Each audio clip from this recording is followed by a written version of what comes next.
Come right up if you want. All right, so welcome everyone to the July 19th meeting of the Board of Selectmen. Also, the Selectmen are present.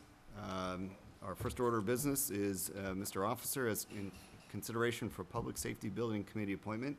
Mr. Officer, welcome. Thank you. And if you would, tell us a little bit about yourself and your interest in the committee. Sure. My name is David Officer. I live at 17 Blackthorn Drive. I lived in town for 28 years. I live at Blackthorn Drive with my wife and my two sons, one who works for the police department here in Southborough and the other who is going to law school in the fall at Boston University. My interest in working for the Public Safety Building Committee is this. I've been in town and I worked on public construction committees before. I enjoyed the work. I worked with Little League and did a lot of volunteer work. Then there was a period where I wasn't serving. I had a law practice to get up and running, and that's going great. So I now have more time. And I looked at this project and said, there's something that can use my expertise. I've practiced in the construction area for my law practice, as well as other areas for the last 20 years. And so I think I have a keen understanding of the construction process, and what the needs are of a committee that's going to be contracting and overseeing the construction of a really important building for this town. It's the first big public project we've done in a long time. I think it's important that we anticipate what needs to be done and we get it done correctly. Do you see any conflicts at all with your practice and what we're going to be doing here in Southborough? I don't. At this point, my law practice in the construction industry, I've got my construction clients, and they're not the kind of clients, I don't think, who are going to end up doing work on this project. So if there were a conflict, obviously we'd have to handle that, but I don't foresee that at all. And if you were added onto the committee, I think you'd be the only lawyer. Is that right? No. Mr. Rooney. Mr. Rooney, wow. Sorry. Yes, Mr. Rooney. So obviously we'll have counsel representing us. Is there any hesitation on your part about, when, I mean, you wouldn't be providing legal advice per se Correct. to the town, but you would be providing some legal expertise and experience as to how you think things could work best. Right. I think, first, John Rooney's an excellent attorney, but he's not a construction lawyer. I think he'd be the first to tell you that.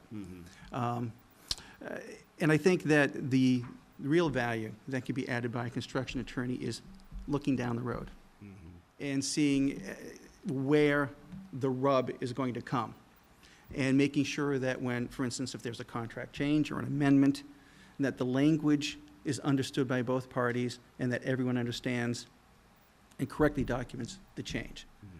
Part of that is, part of the real value of a good lawyer is understanding what the needs are going to be for the future and understanding or explaining to the parties how the risk is being allocated at present. Contracts are about allocation of risk, and it's very important, I think, to foresee where there are going to be problems and to try and anticipate and cut those problems off by having clear communication. Lawyers spend a lot of time communicating and being very precise and very clear, and that's what's needed, I think, for a construction project. Well stated. Questions from other members? Ms. Bracchio, we'll start. Yes. First, I'd like to thank you for coming forward. I think Mr. Calenda's questions basically were the same that I had. I personally think you would be a great addition with the legal construction background. I think for me that would be awesome. So thank you for coming forward. Thank you. Again, David, thank you for stepping forward. I'm aware of all of the work that you put in with the school buildings in the past, but I do have a question of decision, not your decision-making, but when the committee has to make a decision and it might be in conflict with both public safety officials, do you see a conflict that in what you stated earlier, that you have there's an employee in the town that works within one of those departments? That's a great question. I don't want it to become a political football. I understand. And I don't think there's going to be any conflict between my position, which is, look, I'm here as a member of the building committee, Right. and If there happens to be a disagreement, well, I'm doing the people's business, and that's how it has to be. I'm glad you said that, because I know you well enough that that's what you would do. Thank you. Thank you. Mr. Shea? So again, thank you for stepping up, and again, at a time where, a lot of people in this town would, be looking forward to spending, more time, relaxing and all that, to jump into this high-profile project is very commendable, and thank you Thank for you. doing so. Very impressed with the background that you bring with this, and I think that your work experience will be very helpful to the committee.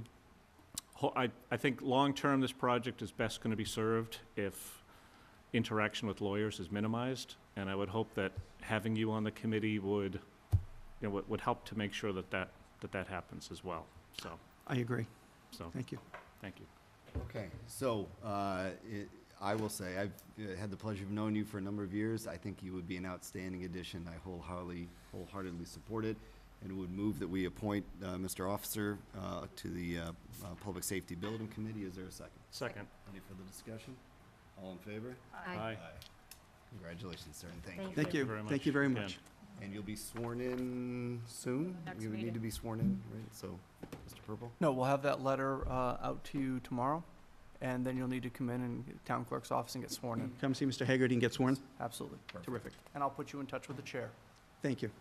Thank you, sir. Thank you very Thank much. you. All right, next, we have a request from advisory to amend the Public Safety Building Committee charge. I believe this is to appoint Kathy Cook as a voting member. Right now, we have it as a non-voting member, and Kathy's here. If folks have any questions, I think it's probably a good idea. I actually have zero issue. I understand why we did it, as you don't have to be a voting member to have significant influence. You also, she would be voting on advisory, but they would like to have her have a vote on this committee. I'm supportive and inquisitive as to the thoughts of the other members. Mr. Shea?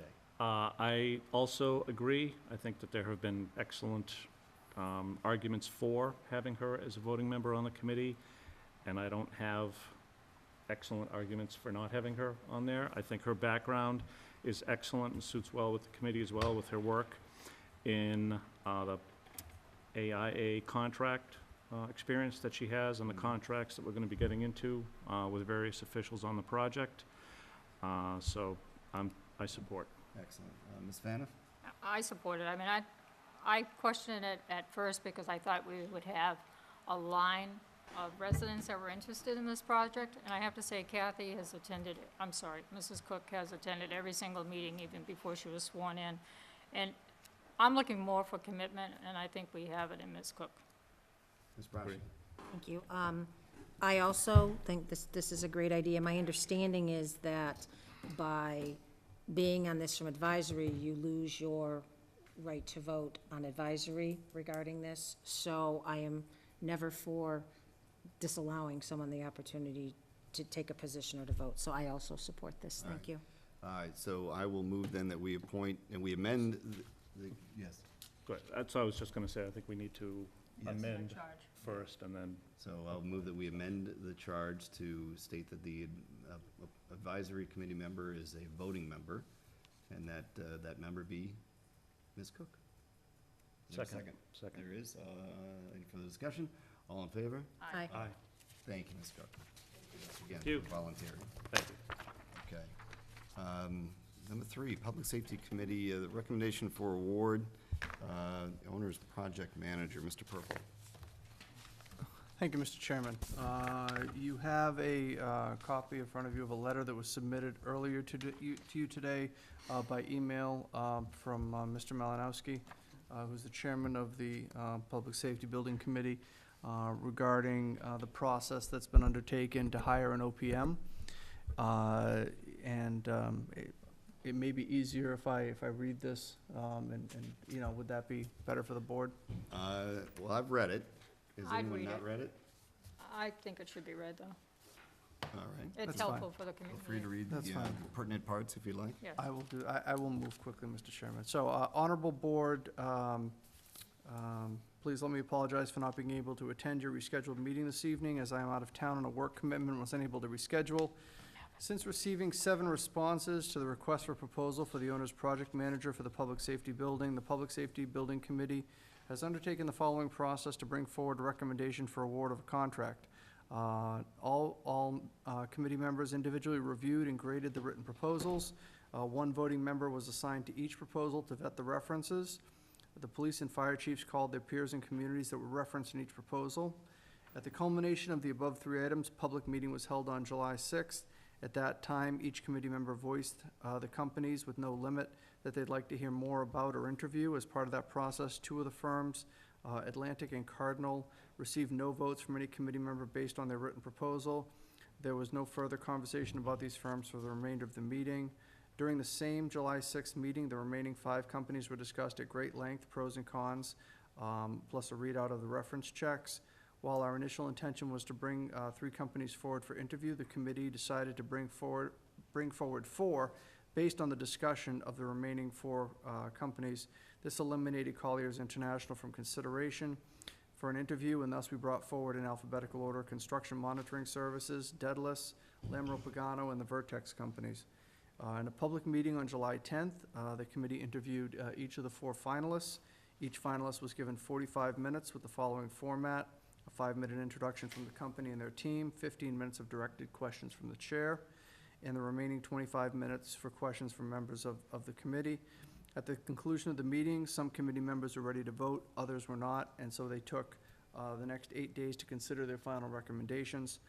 At a public meeting last night, the committee voted unanimously amongst the members present, 1 absent, to bring forward Vertex as the recommended OPM. We respectfully ask that you award the bid to Vertex Company at your meeting this evening, subject to contract negotiations. In the event that negotiations fall through, the committee has voted unanimously amongst the members present that Lamro Pagano would be the runner-up. Below, here are a few highlights of why the committee chose to move forward with Vertex. They have a history of overseeing construction of combined public safety facilities as well as standalone fire and police. Most notably, they recently completed the Situate Public Safety Facility. It's of comparable size and cost to what Southborough received authorization for at town meeting. In addition, they are currently involved more locally with the Littleton Fire and Westford Fire Station construction. Their proposed team includes Steve Theron, a Southborough resident who was involved previously as a resident on building committees for various school projects, as well as Kevin Heffernan, who has an extensive background building police and fire stations. The committee felt strongly this team was the right fit for our town with a variety of experience and perspectives. Check for references for Vertex by Mr. Rooney primarily, but also myself and the chiefs validated everything we saw and heard in the interview. Should you desire, after award of the bid, the building committee is ready to step in and assist with the contract negotiations such that we can bring back a full contract for approval at your next meeting. If you choose to take this route, Mr. Rooney and Ms. Cook have been nominated by our committee to lead the effort in collaboration with Mr. Purple and Town Council. If possible, our plan would be for the committee to meet and vote on July 31st at our next scheduled meeting, such that it can be brought back and presented to you for further considerations. It's critical we continue to have positive momentum in the process, as we need the OPM on board to begin conversations on the architect. Should you require any additional details, please do not hesitate to reach out to me. Respectfully submitted, Jason Malinowski, Chair, Public Safety Building Committee. Thank you, Mr. Purple. All right, so to move this forward, then I will make a motion that we approve of the Vertex companies as the owner's project manager, subject to contract negotiations, and if those were to fail, that we move to Lamro Pagano as as next in line. Is there a second? I second All that. right, so discussion, comments. Ms. Brasher. I would just like to say, I actually went to the Public Safety Building Committee meeting the night that they did the interviews. I was able to see 2 before I had to leave, and I did watch the others. I have to say, I was extremely impressed with the questions that were asked, how the meeting was run. Very impressed with the candidates that came forward, and I also looked at the proposals after the fact, and I think this is definitely the right choice. And again, I commend them for doing a very thorough, the town can be assured that they did a very thorough job in selecting the OPM. Thank you. Other comments? Nope, how's that? I'll just echo that. I was not able to make the interviews, but I did attend the meeting on the 6th where they discussed their reviews of all the proposals, and you could just tell by the discussion that was held and the participation by each of the members, how thorough a job they did in reviewing the proposals and their commitment to this. So I commend the group for their efforts and wholeheartedly support their recommendation. Same here. All in favor? Aye. Aye. All right. We ready for number 4 or no? No, Mr. Helen is not here. All right. Is there no chairman's report? Is there a town administrator report? I don't have anything this evening, Okay. Mr. Chairman. Then why don't we go to other matters? Actually, The consent agenda? consent agenda. So we can approve the minutes from June 6th, June 14th, and July 7th. Second. All right. Actually, I have a couple edits to June 6th, To June 6th, so you want to hold June 6th? please. All right, Thank you. so then, all in favor for 14, is there a second then for 14 and, June 14 and July 7? Second. All in favor? Aye. All right, number 2, accept donation of $300 for Southborough Youth and Family Services. I would move that we accept. Second. All in favor? Aye. All right, we have our FY 2018 appointments that were provided to us. These are all volunteers. I do want to state Mr. Estrada to the ADA Committee, Ms. Galligan to Central Mass Resource Recovery Committee, Mr. Martell to the same, as citizen CPC. at large, I'm sorry, to the Community Preservation Committee, Ms. Kissinger to the Council on Aging, Mr. Wilson to the Main Street Design Working Group, Ms. Luttrell to the Metro West Regional Collaborative as a planning board representative, Ms. Bartolini, Kathleen Bartolini to the Metro West Regional Transit Authority, David Candela to the Recreation Commission, Jeff Gorse to the Southborough Stewardship Committee as citizen at large, Mr. Ballantine as a Taxation Aid Committee, Nital Gandhi to the Youth Commission, and Sarah Mikas also to the Youth Commission. Is there a motion? Well, I'll make I the have a motion to question approve first. them, and, yeah, sorry, what's? I know we had a list earlier in the packet. Am I to assume that they already got sworn in, Mr. Healy and Mr. Cronin? or they Yes, decided there was, not to? yes, there were some checking that was done with the clerk's office just to validate, and yes, those two had previously been sworn in. I'll second All right, the list. all right, all in favor? Aye. All right, I'd like to publicly thank all of these individuals for stepping forward and volunteering for our town. It's been a challenge at times getting volunteers, and each one of them have stepped forward and volunteered their own time and energy to Southborough, and it's very much appreciated. Okay. Number 4, approve a one-day beer and wine license from Chestnut Hill Farm Community Farm Dinners, August 4th, 2017, and September 15, 2017, from 6:30 to 8:30. Is there a second? Second. All right, all in favor? Aye. Aye. Number 5, I'll move that we accept a donation of $1,000 from Southborough Kinder Group. We thank them wholeheartedly towards the Harold E. Fay Memorial Playground rebuild. Is there a second? Second. All in favor? Aye. I'll move that we approve the MAPC consortium bids for crack sealing and pavement markings. Is there a second? Second. All in favor? Aye. And I suggest we'll table the number 7, the executive session minutes from July 7th. We don't have the final one to review yet. Okay, and why don't we go back to number 4, Mr. Helen?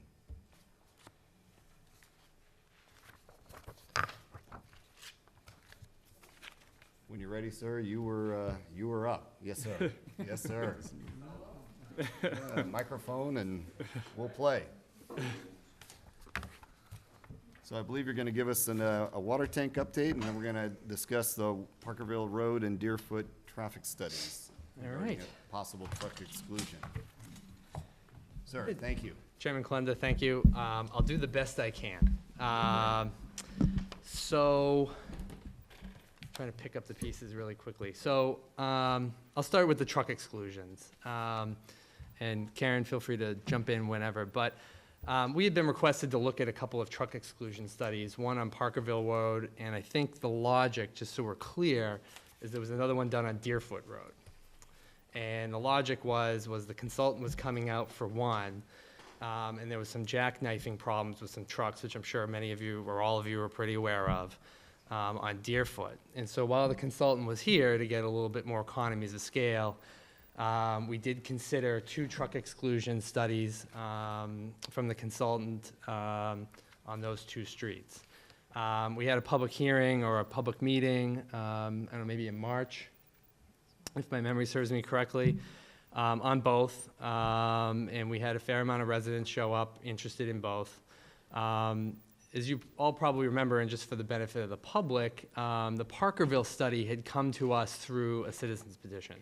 A gentleman had went out and collected all the signatures, or a bunch of signatures on Parkerville, due to some loud noise at night, and it had come in, and the town decided that it was gonna go forward and do at least the Parkerville Road one. So the board, Public Works Planning Board, had a long discussion for few hours regarding both. And in the end, we, as a committee, felt there was a few things, and I'll try to organize them as best I can. The studies came out, and the data shows that it's highly unlikely that MassDOT, the State Transportation Office, would approve either of the studies based on the traffic studies that had been done by the consultant. But due to the fair amount of interest from the residents and the folks who were there, and the fact that the citizens petition that came in on Parkerville, we had decided that there may be this kind of opening a can of worms and going down this road, no pun intended, of maybe having a lot more traffic studies of the such maybe being requested out of the selectmen or the town in the future. And so we thought it might be worthwhile, given the citizens on Parkerville had wanted that, the town had paid for the study already. It was no additional cost for the community to at least send off that study to Mass DOT for their consideration, and at least it would provide the town with some amount of feedback from the State Transportation Office. Not only a final decision saying whether they would approve the truck exclusion or not, but it might give the town a little bit more knowledge on, on how MassDOT views these things, and if there were any other requests coming up in the future on any road in any part of the community, the town might be able to at least use that information to its advantage when considering future studies. So we recommended, or at least our recommendation to the selectmen in the letter that I wrote on behalf of the committee, was to forward off the Parkerville study to the state to see if they would consider that, and not send off the one on Deerfoot, as the Deerfoot issue, or at least the issues that were raised by the town staff and the DPW and the police with the jackknifing problem was just a separate problem that could be dealt with differently. Many of the concerns that a lot of residents brought up revolved around speeding, concerns over safety of their children walking down the street, and whether or not there had been incidents in the past of kind of quote-unquote close calls with either them walking down the street. And we were really requested or suggested to a lot of the residents those were issues that were best addressed through the police department, and those were not criteria that the state considers for a truck exclusion. So given that kind of background and some of the info and the interests of the folks that were there that evening, and the discussion from the 5 members of the planning board, or the Public Works Planning Board, we thought that that was the best path forward, and that's the recommendation we were given to the selectmen, was to forward the Parkerville study off and leave the Deerfoot study off for possible truck exclusion. Ms. Galligan, anything to add to that? No, that actually sums it up really well. Okay. Before we open up for questions here, if there are anyone in the audience who would like to give their opinion on this one, if they'd like to see it or not. All right, so. Yep. And you would just need to come to the microphone and let us know who you are, your address, and thank you, sir.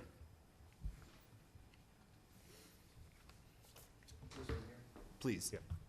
Peter Lapine. I live at 27 Parkerville. I'm the person who circulated the petition All right, sir. among my neighbors up and down the street.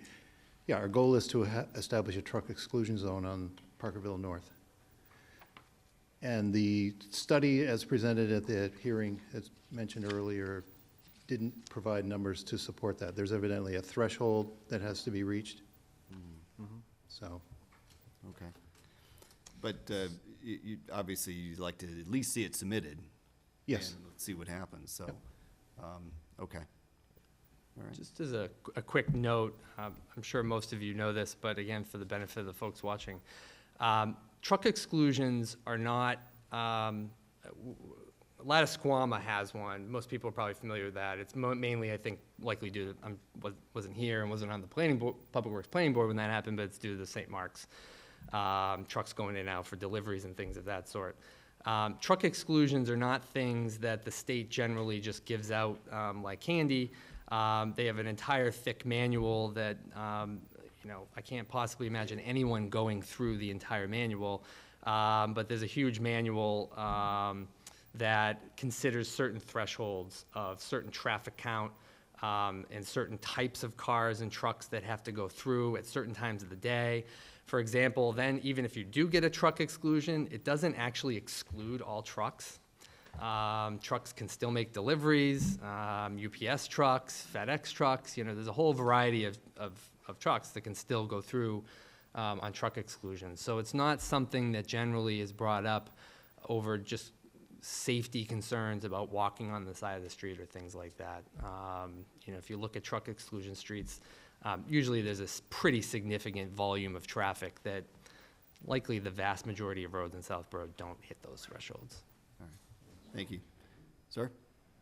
Yes, Thomas Joyce, 54 Deerfoot Road. Would a truck exclusion include driving onto property?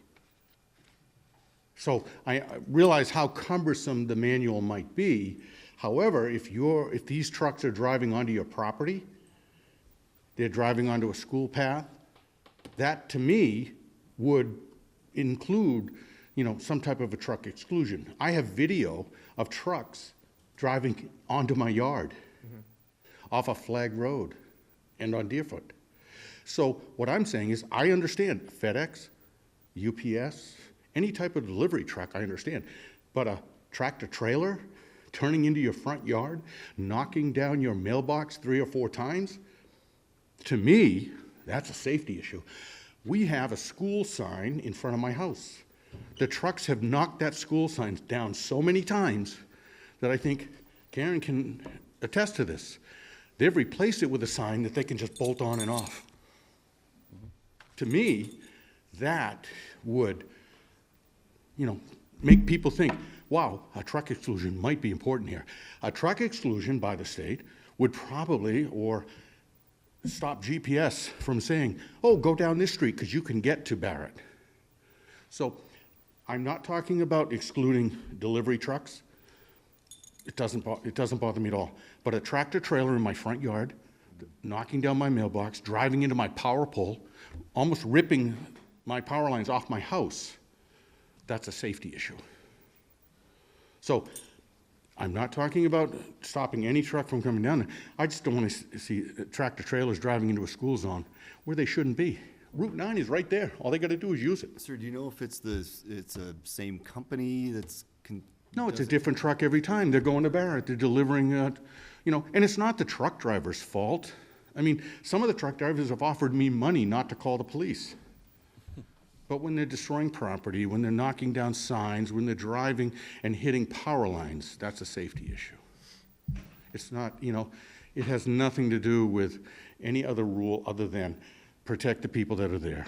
Right. But people do walk on those streets. And kids do ride their bikes on those streets. And next to my house happens to be the path that goes to the middle school and the elementary school, one of the elementary schools in town. So, yeah, that's the kind of exclusion I'm talking about. Semis, tractor trailers, trucks that are 35, 40 feet long that can't make it down those turns. They just can't do it. They're driving up onto the sides of the roads. Can we do this ourselves, Ms. Galligan, in any way to exclude No, those? it has to be done through the DOT. That the intersection issue is actually a different issue, really. That was because of the issues they were having with those tractor trailers, is why I did the counts out there and looked at it. It is an accident generally when they get on that road, the tractor trailers, but It's really a configuration of the intersection that would be something that is part of the Parkerville Flag Road Safety Study anyway, and something that the town needs to address the actual intersection. And it doesn't mean that just because the counts were done, and if we don't put it in now, it doesn't mean it can't be done at a different time, especially if you see any changes. But at this point, that was just the way the Public Works Planning Board voted, and the resolution, the best resolution at that intersection is to fix the geometry of the intersection. Is that something you have planned to do? Yes, I have to talk to, I have, actually scheduling to meet up with the chiefs and the neighborhoods right around, the neighbors right around that intersection, hopefully sometime next week. Yes. I don't know how else to say this, but I think we're months late in addressing it. I'm aware of all the situations. You know, I'm not saying something you haven't already heard, Karen. I'm aware of the number of incidences that have happened in the Joyce's property. I, for one, I don't care what it takes. If we can put a sign up, even if it's not appropriate, I think the state really needs to step in on this, and I think we need to do something. I don't care if it's a concrete barrier. It might not look nice, but it'll send a message that we don't want the trucks going And- down there. But I don't want to wait for another 6 or 7 months. I mean, I think Well, that needs that's to why be we need to addressed. talk to the residents about it. I know the police chief had talked to them. I thought we were all gonna meet, but, the police chief met with the residents, the neighbors, and, he didn't, we were looking at a couple of things. The issues that we tried to handle were actually excluded a lot of vehicles, including school buses, from being able to do some stuff in that intersection and fire trucks. Therefore, I had to go back to the drawing board, look at some other things. So that's what we're trying to meet about next week, so we can look at it and make sure we do something that's a solution, a temporary solution till we get the permanent solution done, that the neighbors are okay with, and then when we do the permanent solution in the spring with a construction I mean, the contract. concern I have is I'm familiar with the house that we're talking about where the wires are being pulled off, and I don't know if it's power I mean, or if it's. we can put a new sign up. The problem with, the police chief told me that at this point, we need to talk to the neighbors again before we do the sign. So that's one of the reasons why we're meeting also, is to change the sign, make sure we direct trucks to go straight. As When they far- get on there by accident, they just do. Leaving here this evening, I would like this board to send a message that this is a priority. School is in another month. The Joyces should be able to enjoy their yard. The neighbors on both sides of the street should. I'm more concerned with the vehicles that are parked in private property. I don't care what time it is, we leave if we have extended family and children residing in our homes, there are additional vehicles, and they may be parked closer to the road, but on private property, and I think it is an accident, it already happened, but I think it's gonna continue unless we do something really aggressively. Yeah. And the police chief and fire chief are gonna have to come up with a solution. Well, that's what we've So- been working on. Yes, Mr. Coombs? Thank you. David Coombs, 61 Deerfoot Road. First of all, I look around, I don't see too many tans, so thank you very much for your service. I know this is it's not an ideal time of year to be sitting here. I came here tonight because, I want to reinforce what Tom Joyce said. You know, I have more patience than anyone, and I've served on the boards. I know how the system works. But honestly, I'm getting really tired of trucks going over my yard, hitting the lamppost, taking the signs down. It's frustrating for everyone. This has nothing to do with Park Central. I know that's the big elephant in the room. This has nothing to do with it. It has to do with the picture I sent on Saturday. You know, some guy drives for God knows how many hours from God knows where, goes down Deerfoot Road, panics because he knows he's on a street he shouldn't be on, misses the 2 signs Karen has up because he's looking at a stupid GPS, which is saying turn right, tries to turn right, almost takes out the lamppost. He's the best driver I've ever seen because he backed up without hitting the stop sign, which was like 2 inches from, continued on down Deerfoot Road, tried to turn into Troutier, realized that probably wasn't going to be a great idea, and continued down to Route 30. And it's not like it happens every day, but when it happens, it's a real big problem. And it happens daytime, nighttime. Sooner or later, a lamppost is going to come down. Sooner or later, some poor little kid's going to be walking down that street, or a jogger, or somebody driving in a car that may not focus for a second, and the guy's going to hit them. It's just to the point where it's absurd. So I don't know, I know what you go through, and I have no idea what the state law is as far as truck exclusions. Should trucks, but large tractor, 18-wheel tractor trailers be excluded? In my opinion, absolutely, but the state might see it differently, and I understand that.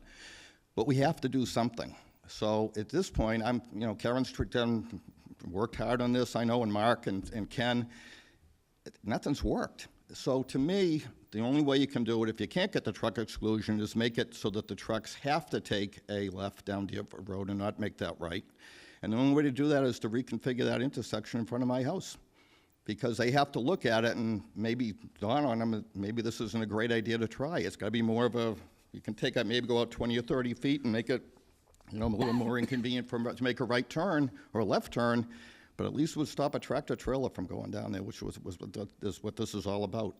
And it's not going to, wouldn't cost that much money to do it. And, Karen has got to be beside herself because she's tried everything. They don't look. Once they get on Deerfoot Road, they do not look up from the GPS because they don't know what to do. I've talked to a couple of the guys. They don't know what to do, and they're going to continue doing what they do, is just take the right. The company has told every driver that delivers there, you don't do it this way, we're on Route 9. These guys, at work all day, I deal with guys coming in trucks from the West Coast. They drive 3 days straight. God knows what kind of drugs they're on. They have 3 sets of logbooks. A lot of these guys, all they want to do is make a delivery, pick up another load, and go back to Idaho. That's how it works, okay? So anything you can do, the neighbors, we've all lived there for God knows how many years. I think we've been decent citizens. We never asked for anything. You got to give us some help on this one. We'd really appreciate it. So, and I'm in full agreement. So, Ms. Gallagher, so what is your time frame when you think something can be done and physically? this gets back to the safety study that we had a reconfigured intersection. I actually wanted to talk to the residents next week about this rather than bring it up at a public meeting, but look at that, and then your next meeting, go for Chapter 90 money to design and build for next spring. But in the meantime, I need to talk to the residents about what the temporary solution would be until that can be built. It can't be built this fall. So the There's no way. soonest you think it could be built would be next spring. Correct. And you have things that could help mitigate the issue. Well, that's what I want to talk to them about, what they would like to see, what some of the options that had originally come out really don't work well. And it needs to be, you need to be able to get buses, and you need to be able to get fire trucks through that intersection. And really tightening up and excluding things, specific vehicles, ends up excluding those. So we have some other options that I want to go over with them. Excluding, I can't imagine. Excluding police and by fire the vehicles. geometry of the intersection, not writing a sign. A sign's, people ignore the sign, or they don't ignore the sign depending on what they're doing. The bus knows they can go. It's not the sign issue, it's changing the geometry to actually restrict it, was what had been talking about, and that restricts, it actually makes it so the buses, school buses couldn't make it, and the fire trucks. So you'll be speaking with or meeting Yes, with well, the, the residents have reached when? out to meet, and I sent back to days that we could meet, just today, just before I came here, actually. okay. Mr. Helen, I'm sorry, Yeah, Mr. Helen, you got a comment? Just a really quick, as I'm sitting here listening, it's a question more for Karen, because it just kind of popped in my head. Do you know if there's any other way that we could put any other signage up that doesn't need state approval to encourage people, or, encourage trucks in particular, to not drive down that road that doesn't need to go through, the state? I don't know, it's just a question. We do have like some warning signs up now, and we could put more, but, road narrow, trucks, right up on Route 9, we have one for the trucks, kind of trying to tell them not to go. The problem is they're wordy, so I need something better. I think what I came up with was a bad one, so I need to come up with something else. But yes, we can put signs on the road, hopefully to discourage it, and then also just to, because really what is happening is they're coming down Flag and taking that right, and try to direct them to go straight. And the problem is the sign I put up there has a lot of words, and it was stupid. So I need to come up with a better one that probably just like a picture of a truck with an arrow, straight, that might help. So, but I need to talk to the neighbors, because I know they don't want to have like this blast of signs at them, at everybody. And that was a bit of an issue. Ms. Braccio? Just two questions, actually, Karen. How often is this happening? I've heard of instances, but I'm sure there's others I haven't heard of. It's, the police have been logging it all now, because it hadn't happened for quite a while, and then, like, it happened maybe once or twice a year. But this year, we've actually had, I can think of 4 instances at least, Okay. you know. Well, Another- actually 4 days, so I think it was 5 instances, it was 2 one day. Another question, this has probably been done, but I'm just gonna ask anyway. Has anybody approached, obviously, these trucks are going from Barrett. Has anybody reached out to them to stress Yes. being a good neighbor and the importance to the town for public safety, that you don't just, there's got to be a better way to make their drivers aware that this is not a recommended and highly, what's the word I'm looking for? Frowned upon, possibly. I mean, And- obviously, Yes. with you as well, our citizens is our main concern, I think, as you're hearing from everyone here tonight. Yeah, so Barrett has been working with the drivers, and when they have a delivery coming, they do actually have a letter that went out to their to the different people that says this is the way you need to come. If you miss the, you know, I think one of the problems is they come off 495, they're heading east on 9, and they make the left at Crystal Pond thinking they can make it into the driveway, which you can't. So then the U-turn, now they're going the wrong way. And it does say, if you do that, do the cloverleaf, come back, you gotta go all the way down to 85, switch. But the problem is, which driver they get, did he read the memo? You know, they do try to encourage it, they do, when people call, they tell them which way to go.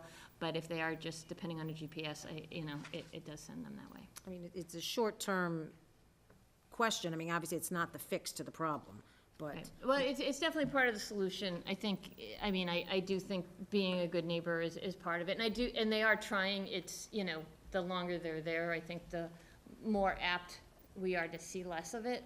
But there's a learning curve that we're in the middle of. Would it help for the town to reach out to them again? I mean, it never hurts. It probably would not hurt at all. I don't know that they could do a heck of a lot more, but it's definitely worth pointing out that it hasn't really stopped. Okay. I mean, again, it is always kind of a whoops when they're on there. None of them are on there because they think it's a good idea.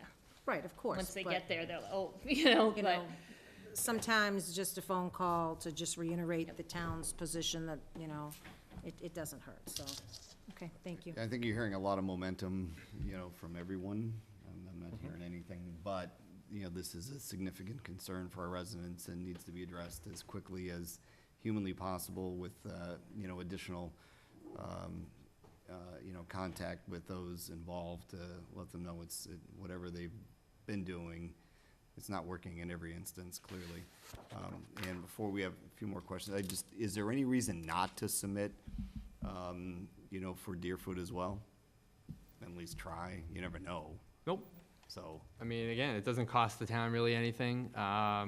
We actually asked the consultant that, are you gonna bill us more hours?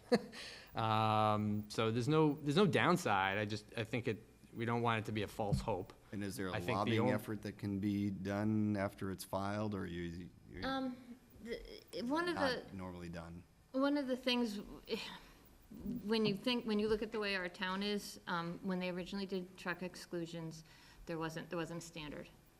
So when you look and you see the way our town is set up, most of our truck exclusion roads were done back in the 70s when it was asked for, 70s, 80s.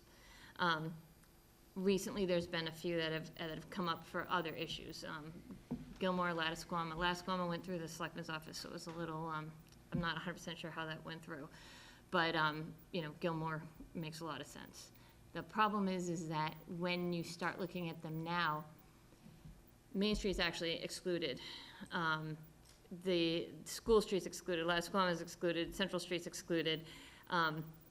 Where Middle Road, both sides are excluded. So you're getting to the point that you're really, everyone you exclude, you're pushing more and more traffic, technically truck traffic, onto like one remaining road, which is Route 85, and the thing is the fact that Main Street's excluded should stop people from being able to take Flag. Because when they get to the end, they're on an excluded street. So we're actually directing them that way, and I think that's why the GPS also sends them, because you're not trying to send someone to an excluded street. So it gets to be, we have so few through streets in this town to begin with, and a good majority of them are excluded. So most of our attachment streets are excluded, and that's why people feel like the trucks are getting pushed down these roads. That it's not happening as much as you actually think, because if you look at the actual numbers from all the different Park Central traffic studies and everything, there aren't as many trucks going down as I think it feels like there is. It's just, they're more noticeable than your cars. If this board wanted to move forward with requesting a truck exclusion for both, would Public Works and DPW be supportive of that? Would you have issue with that if we? All we have to do is sign it. It doesn't matter to us either way.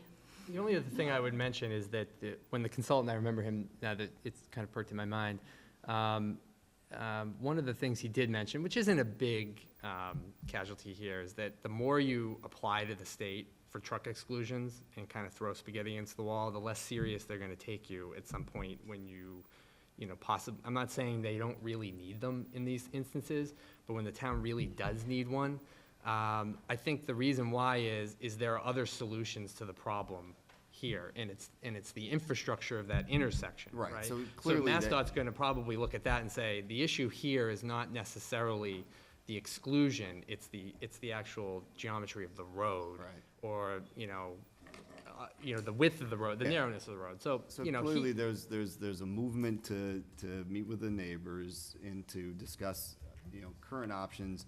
You're gonna come back and, at our next meeting, is that your Yeah, I request? should be there in to August, yep. discuss- To request them the Chapter 90 funding, and then you could likely start that next year then? Yes, Correct. we'd bid it this fall. It's just, the construction, I'm sure, Okay. design will So happen this fall. I know there's at least four other, so before we go to more folks, I mean, is there, I'm of the opinion that we try on both. I think we need to be really forceful here. I drive through Westboro all the time. They're not raising the CSX bridge on Route 30. If you come into Lyman Street, you're excluded from going west on Route 30 because of the bridge. You can't go down Flanders Road. You're forced to go out to Route 9 to go to the connector. If other towns can do this, I don't know why we can't do it. Oh, we have done it. No, we but I mean, this basically- to me is obvious that even if it's an interim thing, that it's excluded until we actually can fix what needs to be fixed. I mean, if that's the approach that might need to be taken, if they won't allow us to do it permanently, but we Until you fix the intersection. but we show that we're doing something, but this is a short-term fix, that we need their help. All right, so I'm sensing general consensus, all right? So with that, feel free to, ma'am. Hi, Jan Sussman, One Flag Road. A few things. One is I'd like to thank Chief and Karen and Mark Purple here. We are the core group, the Joyces, the Coombses, the Sussmans, trying to address that intersection. I see that as one piece of the pie. In my opinion, this is a very big pie that needs to be attacked. For instance, if you're telling me that Main Street is a truck exclusion, and you can't have trucks make the turn onto Deerfoot from Flag because of the dangerous situation of the homes, now you have tractor trailers traveling from my house at One Flag Road all the way down Flag Road to Main Street, which is a truck exclusion, going through a school zone area with speed limits during the school hours. So that's one issue that I think is part of the big picture.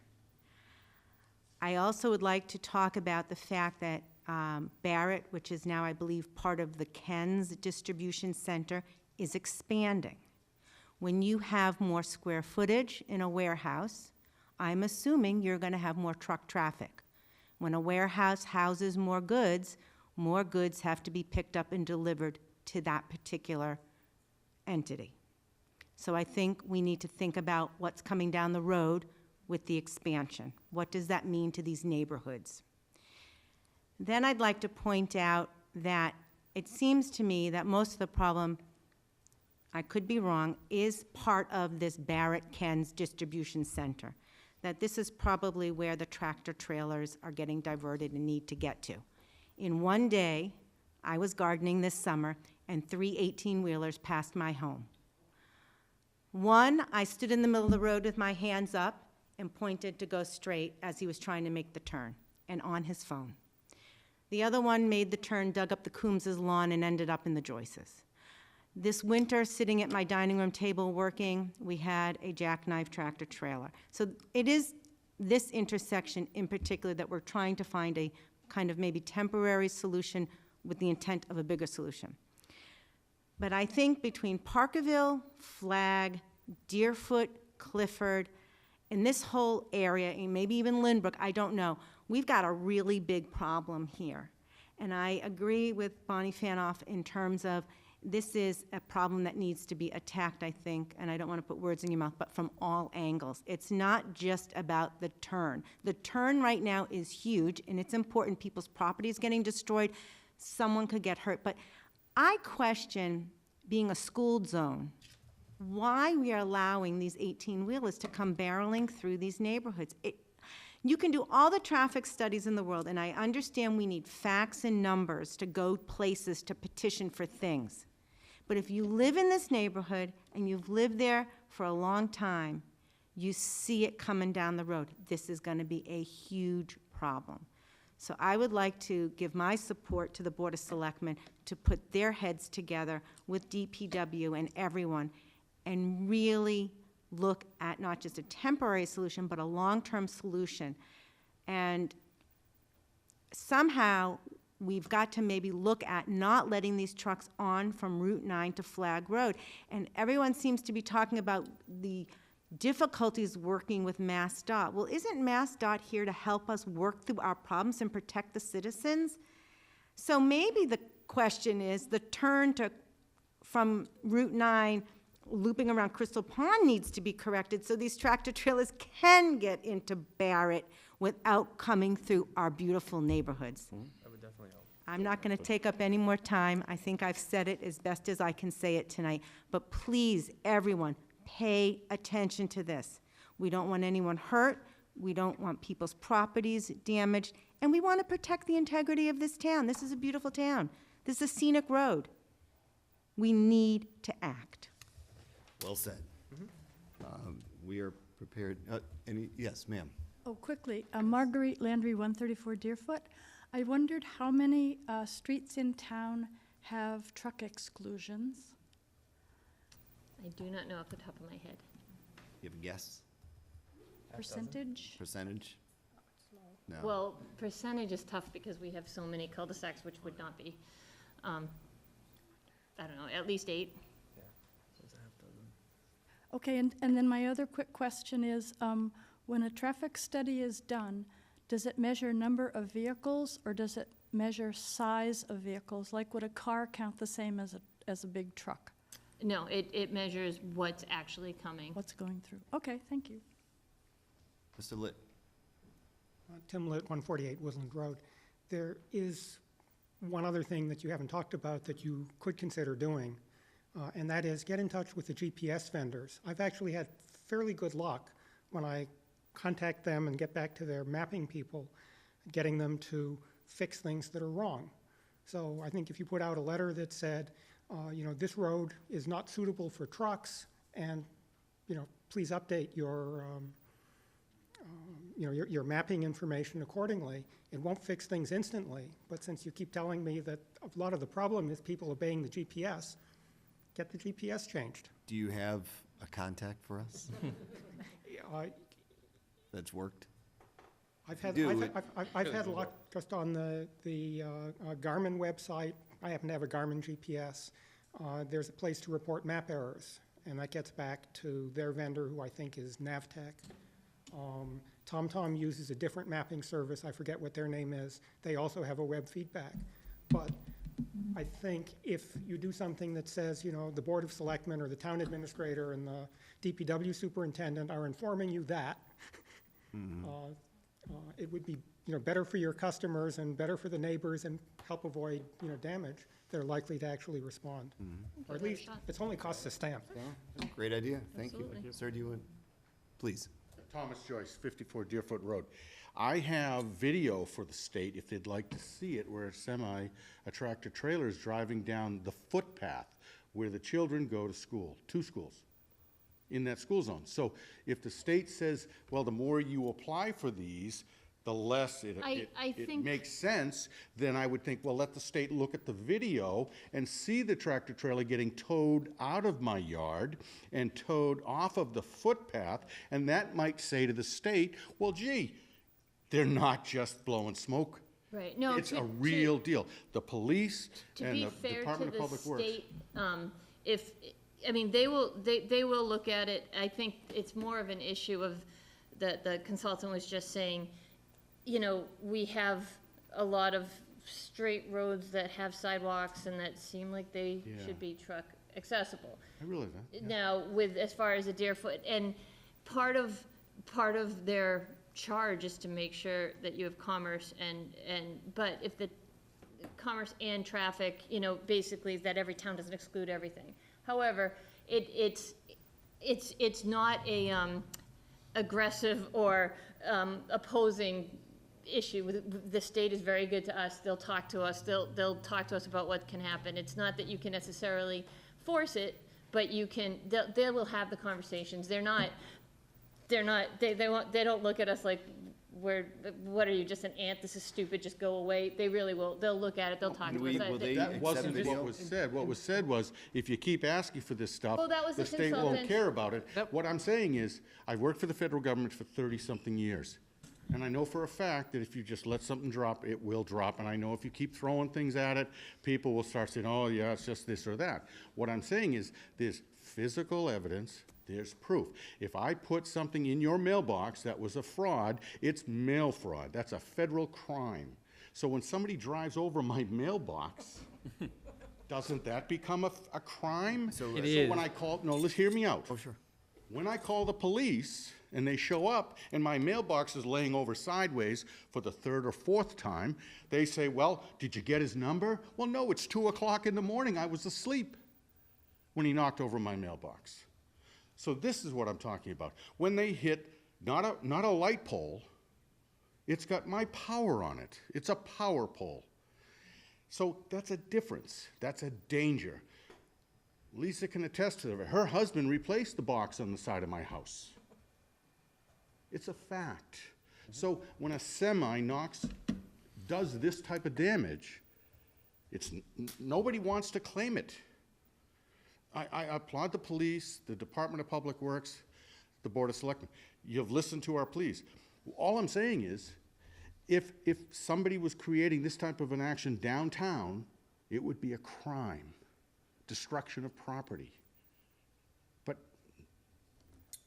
when I say it, the police say it's not our problem. Department of Public Works says, well, we're trying, but it's not our problem. The state says, well, if you say it too many times, we're not even going to listen to you anymore. This is what I'm talking. I'll show you the video. You can see the truck being towed out by Ted's Towing. I was in Ireland when I got the phone call that there was a truck in my front yard. And my Arlo just happened to pick it up. Do they accept video? Yes. So all I'm saying is, The Hold- thing hold on, is, just I, really I, I think we expect Who too much repairs the animosity in damage? this, and Nobody. they're really, the DOT is not gonna give us a lot of animosity about this. And just for clarity, the consultant does go out and take video. I understand the consultant was not there at that moment in time to collect the exact there video. is but- video.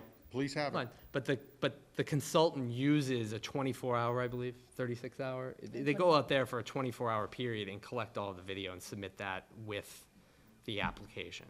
I don't think they take individual videos, but I'm just saying that there is evidence of. But if you can find out if they do, and then if you, Well, and again, it's fine, and it would probably work. It's not an animosity thing. If I said, hey, it's gone down this truck, they've had to have it towed, they'll say, okay, is this a common occurrence? How's it work? An accident's an accident versus hear you. a mistake versus, so if we put it in, it could very well, they could say, yeah, absolutely, because you know what, you already got one on Main Street, so when the trucks get on there, no matter what, they're just on an excluded street. Whether or not it still stops them, again, if they're not paying attention to the signs now, the GPS will eventually catch up and maybe not stop them or stop them, but it's worth a try. Again, it doesn't stop vehicles from being able to do it, and that's the one thing. So even if before you're we- lost, Right. you're not gonna get in trouble, you just need So to get before we back. get to Mr. Litt, I'm going to make a motion that this board strongly supports the submission of the traffic studies for truck exclusions for both Parkerville and Deerfoot. Is there a second? Second. Okay. And you would have to include Oh, Flag can in I- that, because they're coming from Flag, which they cannot already make the Flag turn. Road is in the, Flag Road is referenced, I believe, in the study, but it's just the title of the study that was Okay, on the all right. consultant Flag report. Road is included in that. Well, one thing is that you end up putting at Flag, at Deerfoot, you say truck exclusion ahead. And that's how that ends up working, so that when we have Gilmore coming in from Westboro, there's a truck exclusion ahead, so the trucks know they can't go on Gilmore. Okay. And so that's the way Flag Road would be handled. Okay. It doesn't really stop trucks from Flag.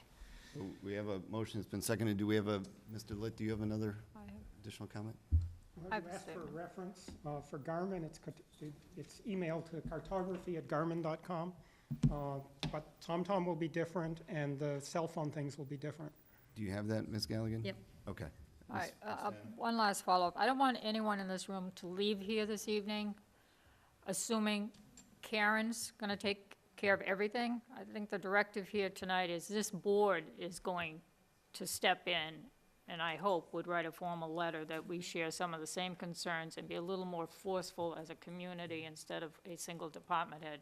And that's not saying Karen's not doing enough, but sometimes a letter from the elected officials has a little more And- weight. And with that, I would like to not only do the letter, but ask Mr. Purple if we could set up a meeting. I would like to meet with Barrett, if they'll meet, with at least me, you, Ms. Galligan, and the police chief.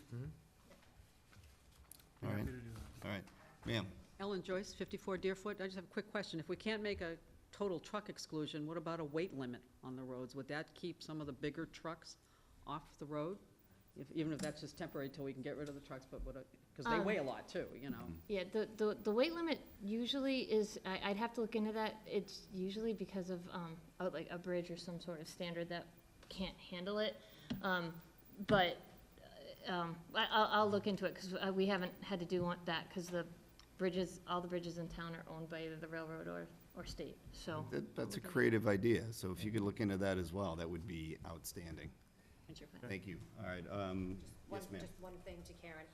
Can you let me know when the meeting with the residents from the neighborhood are? Yes. Microphone, do you want to repeat that sorry. with the microphone? Sorry. If you could just let me know when the meeting with the residents from the neighborhood is, I'd appreciate it. Thank you. Absolutely. All right. Sorry. So, motion on the table, been seconded, all in favor? Aye. All right. Thank you, Mr. Helen. Thank you, Ms. Galligan. Okay, next, water tank update. Okay. I'm going to give do the best I can for a brief overview.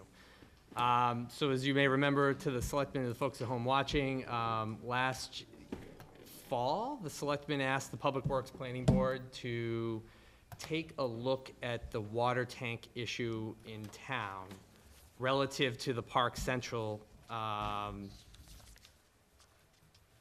debate. About whether or not a water tank is something that the town should pursue up on that area of the community as part of this Park Central potential development.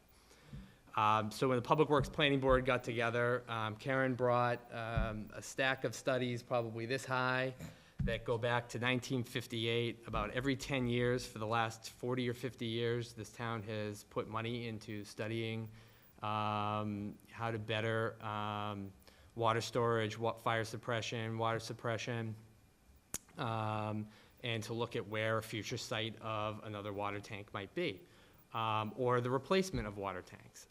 So for us to have answered that question, the committee felt it was advantageous to say, well, we can't just try to make one decision in a vacuum.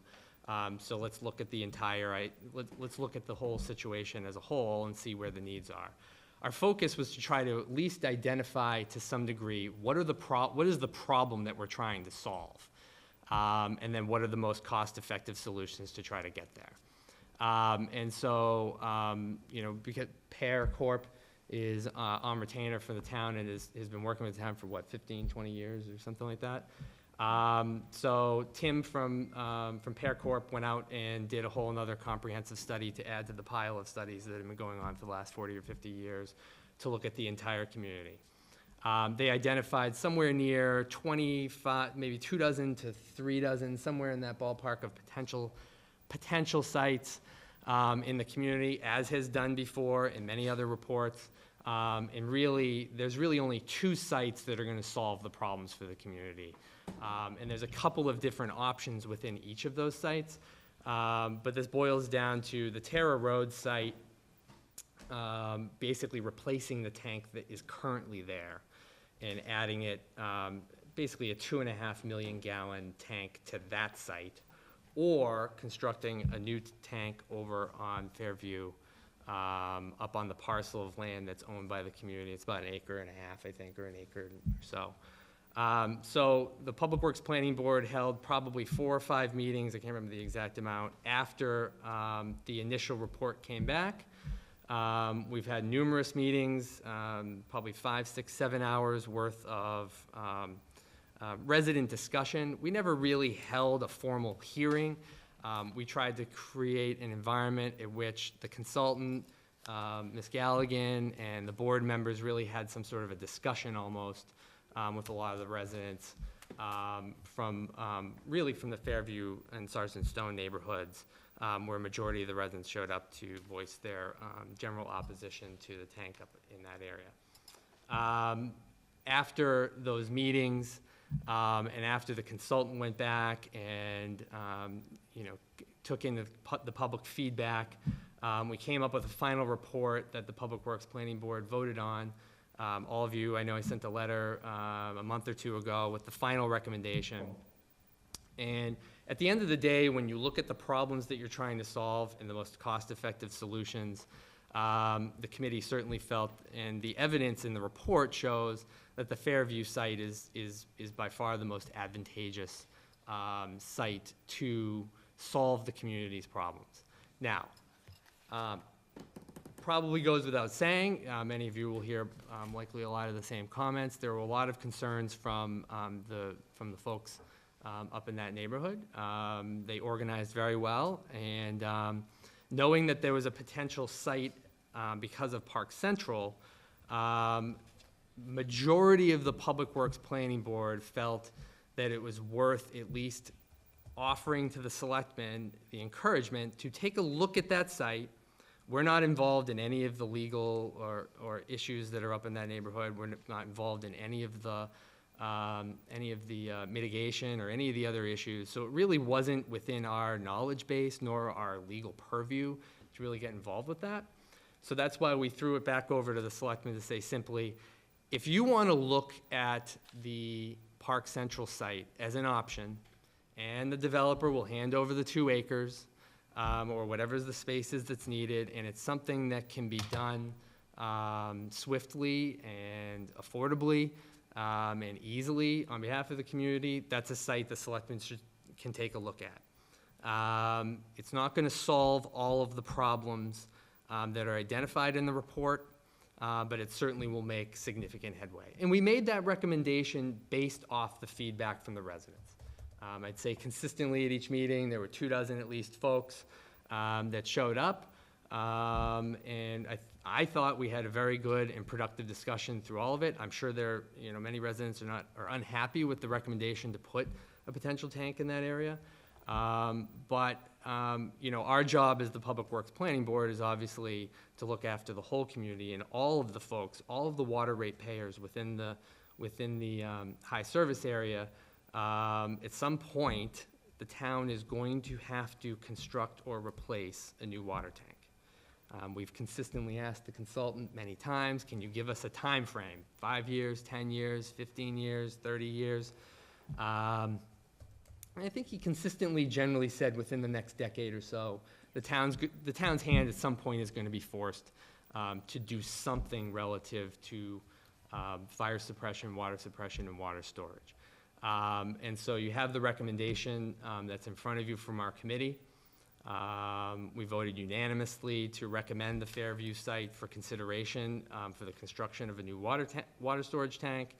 And based on your knowledge base and what you know about the Park Central debate, we thought it was better suited for the selectmen to try to weigh whether or not looking at that Park Central site, of acquiring that parcel, was something that the town was interested in. So in your estimation, the Fairview site is the best site for this tank if, when it's needed? When you add in all of, I think the committee's view was when you add in all the factors, cost, even sight lines. I know a lot of the concerns for many residents are they may be looking at a tank depending on where they live. But if you look at the alternative option of a 2.5 million gallon tank over on Park Central, that's one of those tanks where you see the big sprout and the ball comes up at the top. You'll see that tank from all of Metro West. I have to emphasize, and I hope I conveyed this in my letter, there's not a lot of great options. We can't regulate geography, topography. The Fairview site is high in elevation. Same with the Park Central site. Physics has not changed in a long time, and water still flows in a certain direction. That's correct. We thought that the Fairview and the evidence produced through the report and through the consultant, and I should mention, this has been consistent with studies that the town has done for 40-plus years. Another one of the factors that's in our recommendation was the town already has the parcel on Fairview. There's no more negotiations that need to happen. The town doesn't need to spend money on that. But we also don't have the knowledge of, maybe the Park Central parcel could be given to us for free. So this is not something that's happening next year, or Correct. 5 years from now, probably, maybe in a decade. Correct. But you've been planning, we need to plan for it. You have accounted for it, and and how is it gonna be paid for ultimately?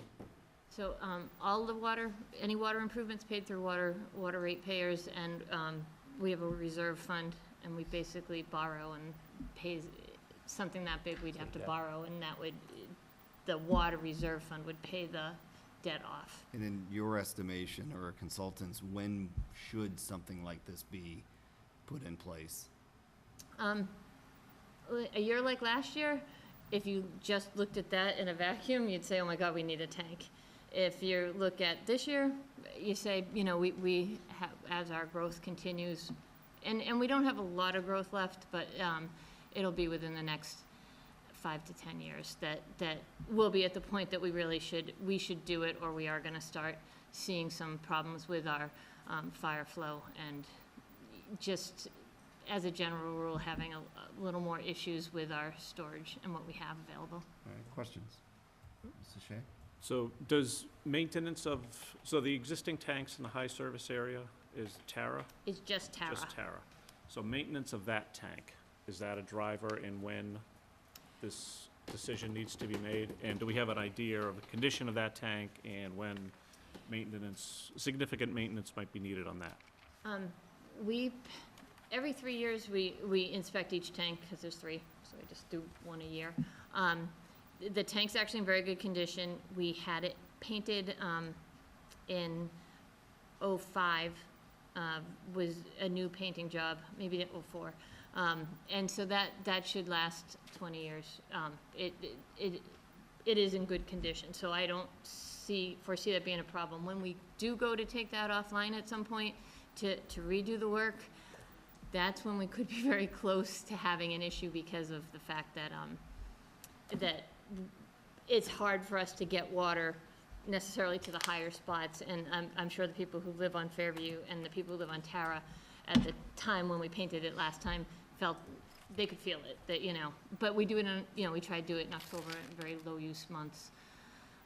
But one thing just to point out is that the system as it currently exists was designed, basically, the final design was in 1959, so we came out of Fayetteville.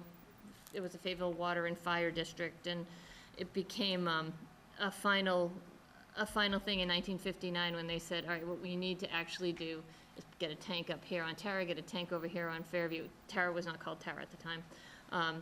You need to get a pumping station that's attached over here where Boland Station currently is. You need to get a pumping station attached over here where Hosmer Station is. So everything has been done that was actually part of the original design of the system. And that's why they did acquire that land in 1978. They've been, you know, the piece on Fairview.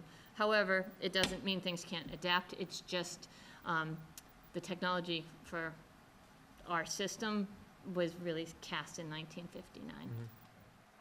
Just one other question. So the site on Fairview may have been targeted for the tank. Is the infrastructure in place to support that, or would there need to be a significant replacement of piping, new piping to accompany that? Either of the sites, well, not Tara, but if you did Park Central or that, would need piping, yes. So it does not currently have Deerfoot Road that it's off of, and where our easement is, actually doesn't have water on it. It stops very far, right near Route 9. So would Route 9 piping need to be changed as well? No. But I do think that we don't need to, and one thing, because it is very controversial, and I do think that the residents do have a lot to say about it, and all we really wanted to do was say, you know, this report's another valid report just added to our reports of what's happening, and also that if the selectmen believe that there might be this option at Park Central to get that done, you know, to acquire land prior to the point where we actually say, okay, we need to fund a tank now, that it's probably worth it to at least start that process and then see where we are when the time comes with the tank, and at that point, the decision really needs to be made of I don't have location. a huge amount of interest in that option, but other thoughts? What option? Park Central. You know, if I'm hearing that the best option for the entirety of the town is Fairview, and that's been identified for a long time. 50 years. I think the best option on that site was, consideration was price. So that's, I No, don't mean to rash interrupt, price. but I didn't fail to mention that. I think it was back in 1999 or 98, there was a Warren article on town meeting floor to have the tank built at Fairview. And if our research stands correct, that was pulled, Yes. validly so, because of resident concern. The cost of that tank since then has gone nearly tripled. So the longer we continue to wait, Right, I mean, the we're gonna have- entire we're gonna have ratepayer community residents in is Fairview, is who gonna aren't gonna like it, we're gonna Right. have residents in, that's right. you know. Tara in that the aren't gonna Park like it. Central area Yep. that aren't gonna like it. Yep. You can't put it in a low basin, you have to put it up high. That's right. All right, I'm sorry. But in the review of this, it also said that if we decided to change the high-pressure zone Right. and bleed it from, not an engineer. So have we considered that at all as one of the options? So, yes, that's part of the report is what it considers. The biggest issue with that is now you're basically you're redesigning the system because now you're making an extra high-pressure Right, zone. it's some redundancy, Where there's but it no could solve the same problem. There isn't redundancy, that's. And the that's piping, some of it could be. Different redundancy. So you have piping redundancy, which is Right. what it is.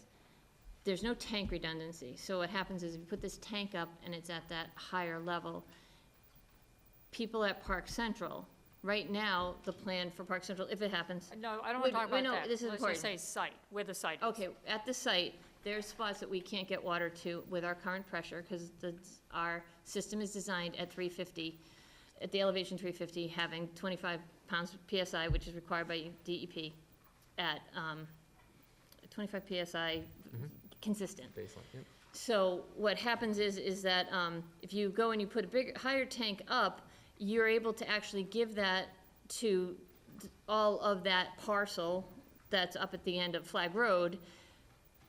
But when you go to maintain that tank, they do not have the ability to get water. Right now, the plan to feed those people is to have a second, and it would be a private booster pumping station. So now you're adding a pumping station in instead of using gravity fed. it doesn't, putting that up there does not help fire flow at on south of Route 9. And that's one of the reasons why the tank, the whole system was originally designed as having something north of 9, having something south of 9, which are reservoirs, basically, that's what our tanks work as, to keep the flow going in those sections. So the site at the end of Flag Road does not actually accommodate that part of the issue. It does help some areas. I mean, every piece of storage you add and every piece of gravity, you know, weight you add of water does help everybody, because it's water. Ms. Marshall, any comments? A lot of my questions were answered. I know there's some people from the public here that want to speak, so I'll reserve any Right. other, thank you. Sir? Yeah, hello. My name is Ravi Banampati. I live on 6 Sarson Stoneway, one of the people in the neighborhood of Fairview. Yeah, thank you for allowing me this time. And so firstly, I would like to say that a statement was made that residents objected, were in opposition to the site, but no reasons were given. Okay, and one big reason was that not me, but somebody else came up with really comprehensive calculations which showed a different outcome for an optimal site. And to my disappointment, that was not in the package that was sent to you, as far as I can tell. If that is true, then Are you familiar with this, Ms. Galligan? Is there another So site that we're on the to review? website, as I said in my memo, on the website is the absolute full complete report with everything. Only Appendix A and the actual report were included in what I was able to email you. So the packet, you'd have to probably click the link if the whole entire report wasn't attached. But it's all, the appendices do talk, they put all the residents' comments in and everything. And it definitely includes all the, in the actual report that's on the website. We did include in the, yeah, exactly, right there, the full report, yep. So is this on your- Mr. Horgan had done an alternative analysis. We did include in there, I don't want to say meeting minutes, but we did include in the report and thought it was very important to have as many of the different concerns that residents had as possible with that site into their objection, property values, quality of life, view sheds, vistas, why do they have private, there's a whole series of things that we did include in the final report that's right there. In fact, I would even venture to think that probably half of that is actually, stuff that was from the public meetings that we had and from the residents itself. Sir? yes, if I may, if you don't mind, I would like to highlight a couple of the other reasons, Please. other than property values. Fundamentally, the report that was prepared by the consultant, it had some flaws, and that is what the residents were pointing out. And I won't, take up all your time on it, but I would just like to highlight 3 points. So if you look at page 13 of the consultant's report, and page 14 and page 21. I'll take just 3 minutes, please. Fundamentally, a rating system, page 13, which has table 3 tank options summary table. Yep. So if you just look at the last 2 columns, which is unusable storage and promotes system redundancy, you see various numbers.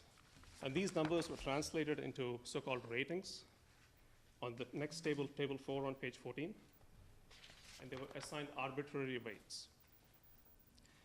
So if you look at unusable storage, for option 1, it was 1.95 mg. Oh, I'd like to make one other point. Physics, in fact, physics has changed a lot over the past few centuries, but one thing that has not changed is math, and that's what I want to highlight here. So 1.95 mg, and the best option is 0.07 mg. So the least desirable option was given a rating of 1, whereas the most desirable option was given a rating of 5, which is a pretty arbitrary rating. But there's a way, fortunately, for us to get a very rational and a reasonable rating. And that would be to set the baseline of the least desirable at 1, and then by simple division, get the rating of the highest desirable. And according to my calculator, if you divide 1.95 by 0.07, the rating for option 5 is 27, which totally changes the end result. And in the very next column where it says promote system redundancy, the values there are either no or yes, which is essentially a binary value. So it's either 0 or it's 1. But the report uses 1 and 5. So I submit to you that the values should be used are 0 and 1 for no and yes. And I hope you'll agree with me, and the computations will come out differently. And just one other point, on page 21 of the report, there's a sentence which... Before you go on, will your consultant, will you review that, or have you already?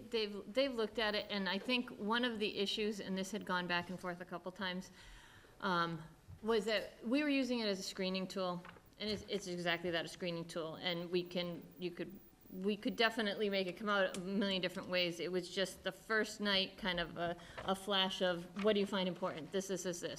And again, it's something that we talked about, should we not even include it? But then when the residents wanted to, had their own screening versions of the screening tool, that's why we kept them all in. And it is, I mean, there's definitely different valid ways of looking at it, but part of it too was that we were looking at the, what was important to the board necessarily, and what they thought was higher for rating. So there's definitely differences, and we did look at a weighted scale at one point, and I think it might even be referenced in some of the back appendices. But again, it's not, I believe what she's referring to is the weighting, and I'm referring to the rating, and those are totally two different things. Sorry, you said You said what was important to the board and what was not important to the board. Just what are the two words you said? What you're talking about? The rating. Weighting or rating? Rating. Okay, sorry. And I think you were referring to the weighting, which is... Yes, I was. Yes. So I I'm didn't referring to realize. the rating, which is completely different. Sorry. Mr. Helen, do you have something you want to add to that, or? No, I thought it was the weighting as well. I was just going to mention, you know, Karen's right. I mean, you could crunch numbers a million ways from Sunday about exactly what's important to different people. In fact, even on our committee, even from the residents and the fire chief, anyone you talk to are going to rate what they're looking for differently than someone else. And that's why all of these scenarios are in here, is to show that the consultant gave a baseline set of screening to a variety of scenarios. So if you're the fire chief and you're interested in fire suppression and public safety, there's a screening in here that shows fire safety is the most important. If you're a resident and you're a ratepayer and cost is the most effective or most important issue, there's a scenario in here for that. And still, at the end of the day, most of these scenarios came out. If you look in the green tabs, the green colored boxes on those pages that Ravi was just mentioning, and further, you know, most of those scenarios come out with the Fairview. So again, I believe he's referring to weighting and not rating, which are two completely different things. Okay. Yes. You cannot say that 1.95 is not 27 times more than 0.07. That is not an opinion. That's just simple division. And to address the other questions of that, you can do this a million different ways. If I could just direct your attention to page 21, it's sort of the middle of the page. Consultant writes, it should be noted that this revised screening process is not more or... So basically, they came up with one process, we gave them feedback, and they corrected it. The numbers were partially, I guess, less arbitrary, and there was another round of iteration. But the consultant says that basically, they're all appropriate, which frankly I disagree with. In my work, you know, you start out with an initial set of assumptions, you do some number crunching, and you make some corrections, and you converge on the solution. Doesn't mean that the first attempt at the calculation is equally right as the last one. So I think Mike has some you know, more detail on this. Thank you for your attention. Yes, sir. Thank you. Sir. Mike Horgan, 8 Sergeant Stoneway. So would it be a benefit to copies of those appendices that weren't provided in your package? Would be a benefit to have a copy of those? We have, if this is the one you're referring to, the water storage tank evaluation resident input. Right. That's yours, right? This is Just keep going back to the back of the It's not in appendices. it's not in the, I'm on the actual report. oh, okay, it's on, I think, 125 to 136. So my only comment, and when you look at those pages, again, you can make the ratings come out any way you want. Because, again, the weightings are subjective, they can be weighted, depends which criteria weight, so you can get the result, whatever result you want. But I think the most meaningful comparison is a side-by-side comparison of Fairview versus Park Central. And unfortunately, that wasn't provided in the body of the report. It is in the appendices, though. It's in the resident, the input. And you could make a case that Park Central is a more compelling spot for the tank. And so, I'll leave that to your judgment, but I would encourage you, I don't think you have to read the whole report. It's 136 pages, a lot of technical information. I think you can read the executive summary in the report, but I'd encourage you to read these 10 pages because there was a lot of discussion. And I think, Jamie, your letter recommending that the selectmen pursue that piece of land up there, I think that indicates that there's a viable solution up there.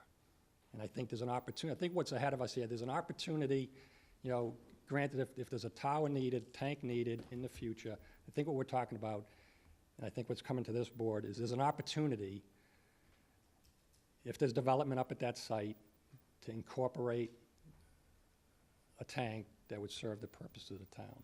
And you can debate whether it serves all the needs of the town, the majority needs, but I think, Jamie, I'll pick up on your words. You said Fairview is the best, quote, but you also said Park Central makes significant headway.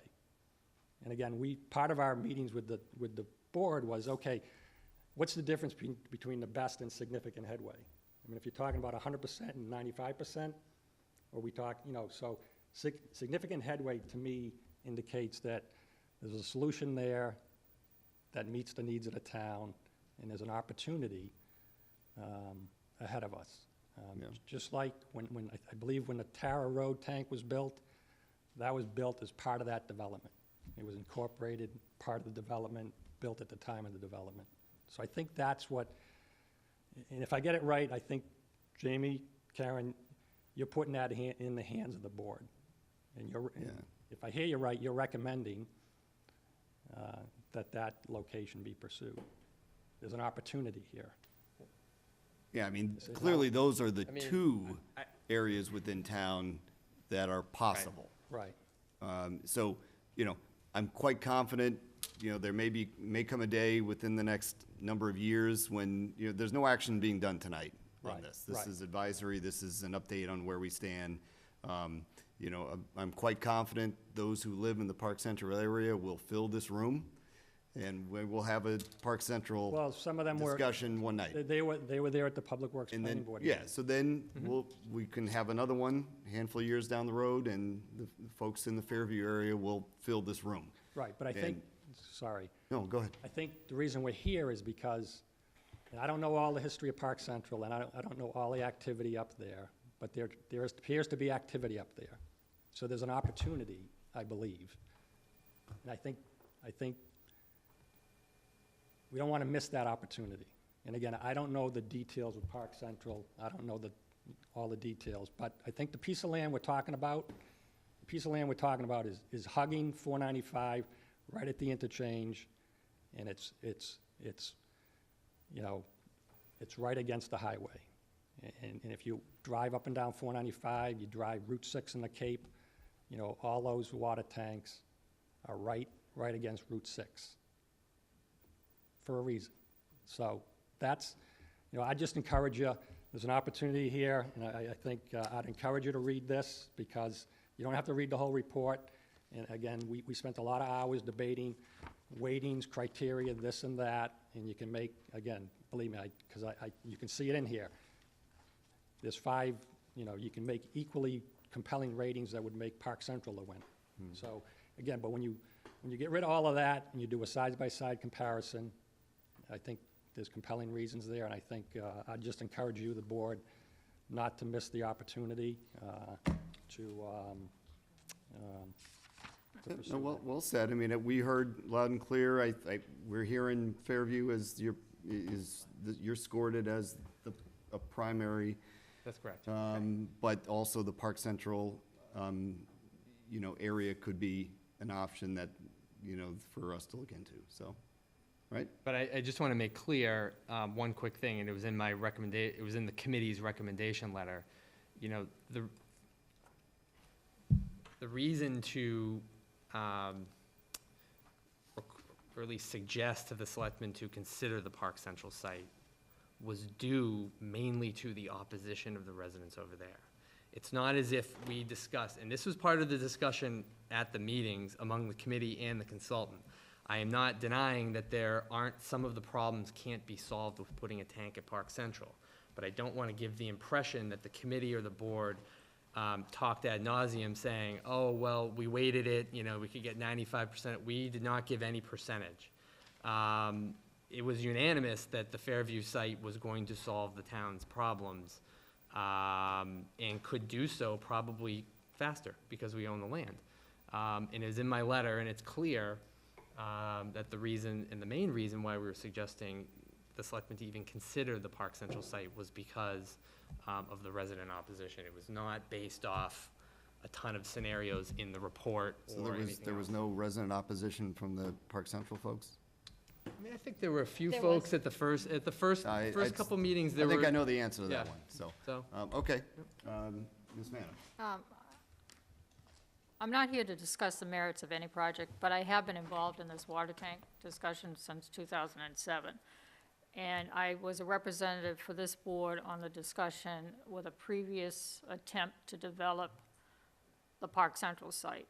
And it was my charge from this board to work with the attorney at that time to try to acquire that site. But the board took the leadership road, high road, to allow me to do that. As it turned out, the applicant withdrew the application, and it didn't proceed. I think that's what we're hearing this evening. There may be an opportunity, there may not be an opportunity, but this board has to assign someone to at least attempt to acquire that land.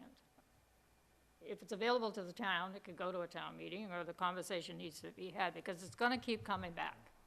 So I'm suggesting you start finding out, because if you read the report, it says, the way I take it, there has been discussions. Yes. I don't wanna know what the discussions are, but that's up, because I haven't been part of it, but I think the board needs to find out what the discussions have been, and who has had those discussions, and what the outcome might have been. I don't wanna need it tonight. Well, the board sent letters to each ownership change, has always sent a letter to say, we're I know, interested. but I haven't, I wasn't on the board then, so I'm just saying, whatever has been done, I think there needs to be a little bit of follow-up to find out how it was left. That's my Right. suggestion. And clearly, we have two options. More is going to be investigated on both by this board and others. Sir, thank you. Ma'am? Jan Sussman, One Flag Road. Just a quick question. I don't know the answer, that's why I'm asking it. Is what we're deeming as the Flag Road site, is that if something was to be put there in terms of a water tank, does Tara Road stay? Is this in addition to?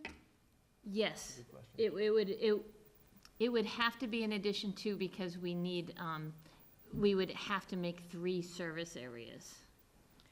Okay, so. Because we'd overpressurize some areas, and we can't feed them all from the low pressure. Okay, so the bottom line, it's pretty clear that it's not in my backyard. No one wants a water tank in their backyard. I think it's fair to say. People on Parker, Sarsonstone in that area, it would be new to them. Of course they don't want it. Do I want it at the new site at the end of Flag Road? No. When I walk Tara and Bantry, I see that one on Tara. I don't want to see another one.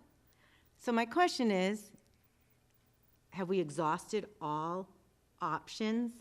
And that's a first question. Have we exhausted all options? Are these our only 2 options for dealing with the problem? Answer? Yes. Yes, okay. Something I'd like to go back to, you can block your ears if you don't want to hear it, but I stood up at this podium when Park Central was being discussed, and if I'm not mistaken, the developer offered and dangled a carrot in our eyes, in front of us, was willing to, if I'm not mistaken, I hate to even say this, donate the land to the town.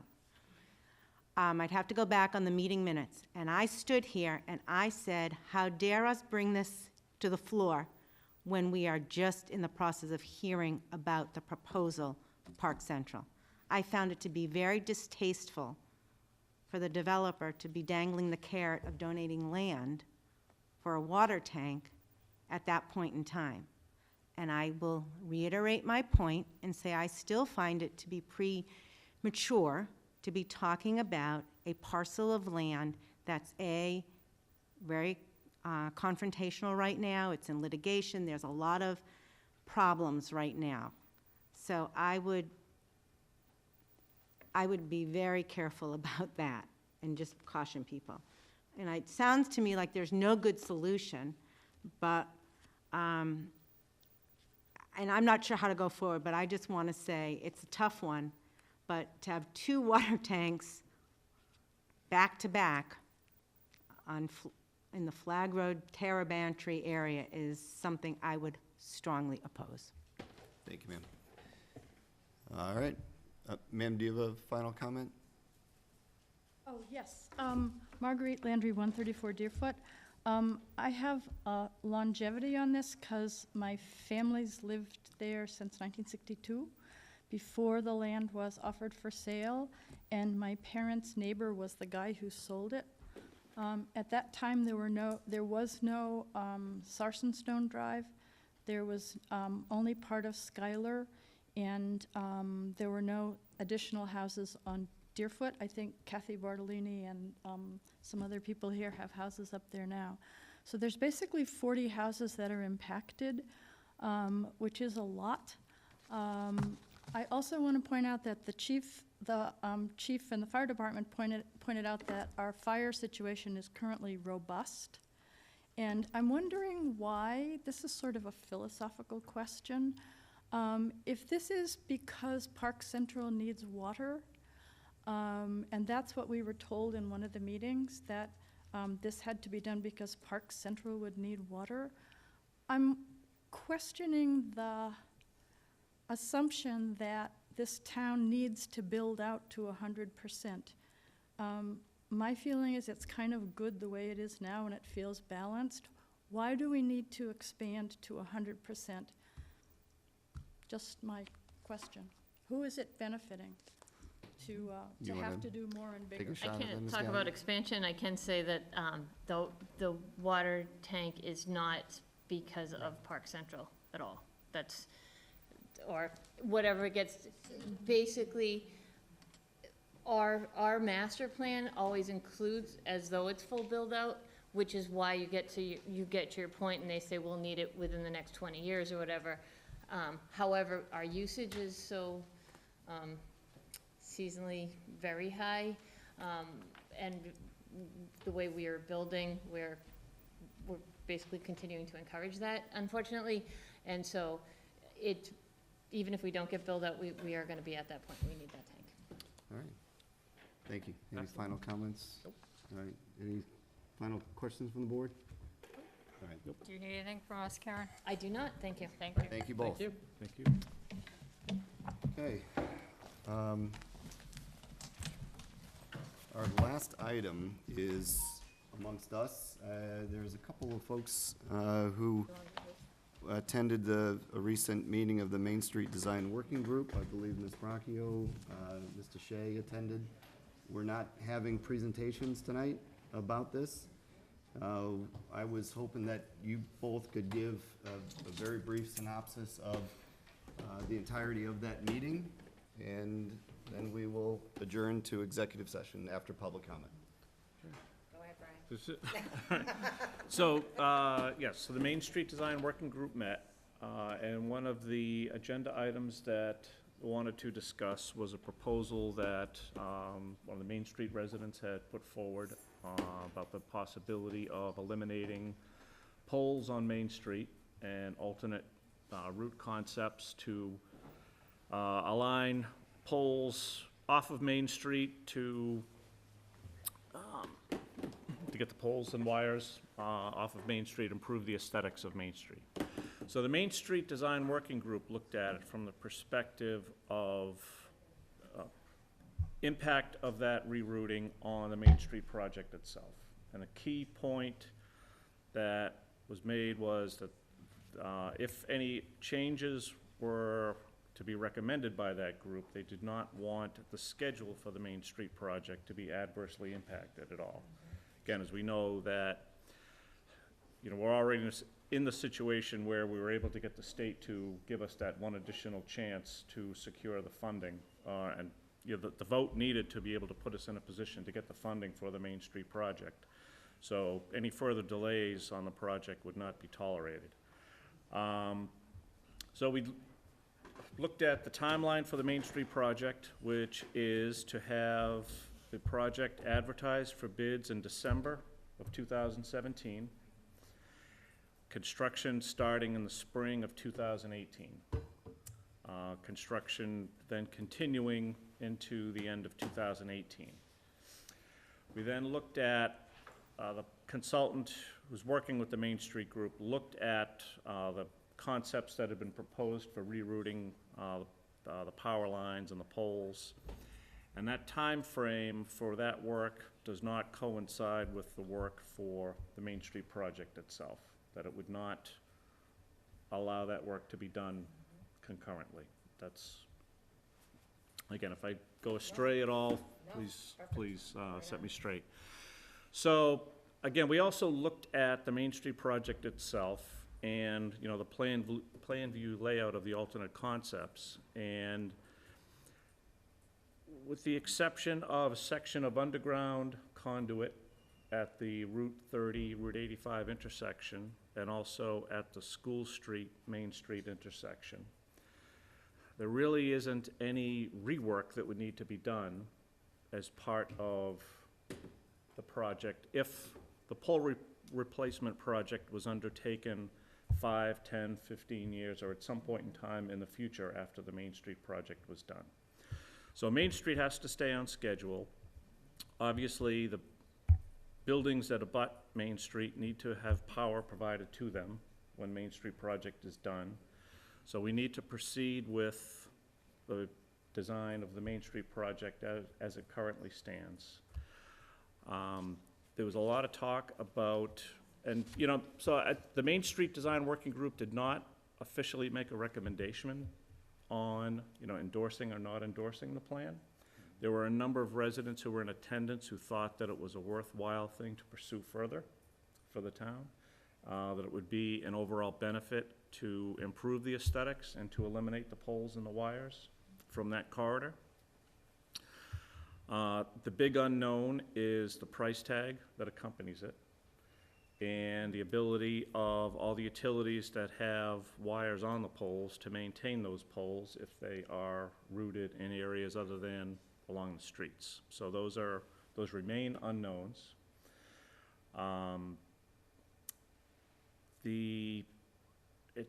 From discussions that we've had with utility companies, and as I understand that it is Verizon now that has control of the poles, or National Grid, not National Grid, correct?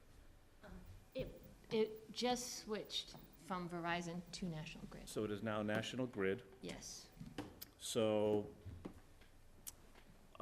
I'll say Verizon had indicated, at least when we discussed at the meeting, Verizon had indicated that they would need a payment of approximately $5,000 to be able to generate a cost estimate for how much it would cost to design and then ultimately construct those improvements. Correct. I understand we do not have. We don't have anything budgeted, in the budget for this. Obviously, this isn't something that was planned for. So certainly with respect to the Main Street group, they looked at the alternative concept. It's not something that can be incorporated into the Main Street project as it is designed currently, in order to fit its current schedule.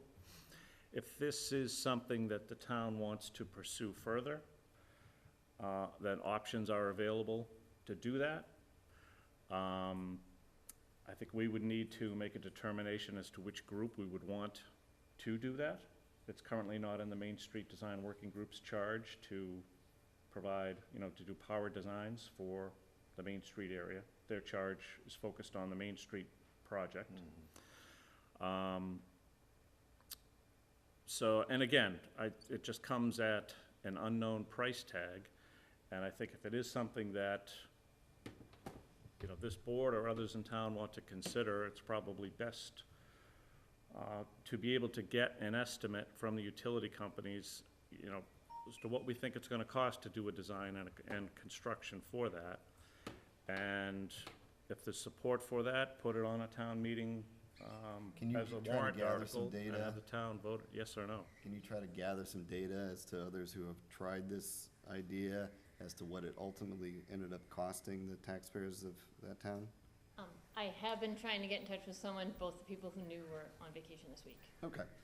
So, and then, actually, yeah, go ahead. if I'm sorry to interrupt, Go ahead. one other thing that was discussed, that if this does happen, if the relocation of the poles does happen at some point in time in the future, that would mean that there is not a run of power lines on Main Street. Currently, as part of the Main Street project, street lighting is being replicated as it is currently. So there will be lights off of the new poles that will be installed. So if those new poles ultimately go away, and there is no power along that stretch, there is no lighting to accompany the street. There's a strong preference from the committee and from those that attended the last meeting that lighting be provided for Main Street. So if the poles go away, one of the options that was considered was we would need to have the design of a conduit and light-based system installed in the sidewalk or below the sidewalks of the current design to allow for, you know, to provide the conduits so that wire could come off of some existing source, fed through those conduits up to locations where bases would be installed for new street lighting. So the recommendation from the committee was to request that the consultant determine a cost for the additional engineering to add that design piece to the project. They did not give the authorization to proceed with the design, but they just want to get a sense for how much the cost would be to design the conduit and base location system. Again, they need to determine what the spacing would be for the lighting to provide the appropriate illumination for the roadway. Determine the appropriate conduit sizing to handle the wires, et cetera. So, I've had residents ask me, who have seen this and said, what are we thinking of doing, and moving poles in people's backyards? And I had a resident say, so in a winter storm, roads are paved, people's side yards and backyards, roads are plowed, but people's side yards and backyards are not plowed. So how is when the power goes out, which it will every year, how do the trucks get back there? And then also, aren't there septic systems behind many homes? And can those septic systems take what could be a very large truck in the middle of their backyard to fix all legitimate questions that the utility companies need to weigh in on. And there are, 5 utilities that have wires on the poles, so there are 5 separate groups that would need to weigh in on questions such as those and potentially others that haven't come up yet as well. All right, Ms. Brock, you have anything? Mr. Shea covered it very well. Yeah, that it's just, again, I'll just leave it at that, Brian.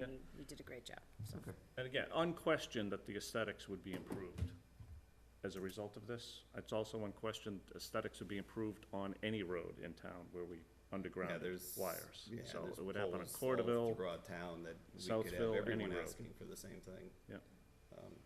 I will just add that I've actually had quite a few people ask me the same question that you just brought up, Mr. Kalenda. I have no idea how that would work. I don't either. and so- If the lines go down, how do you get a truck in somebody's yard. backyard? Yep. So, again, And very whose good. liability is it if their septic system, Yeah.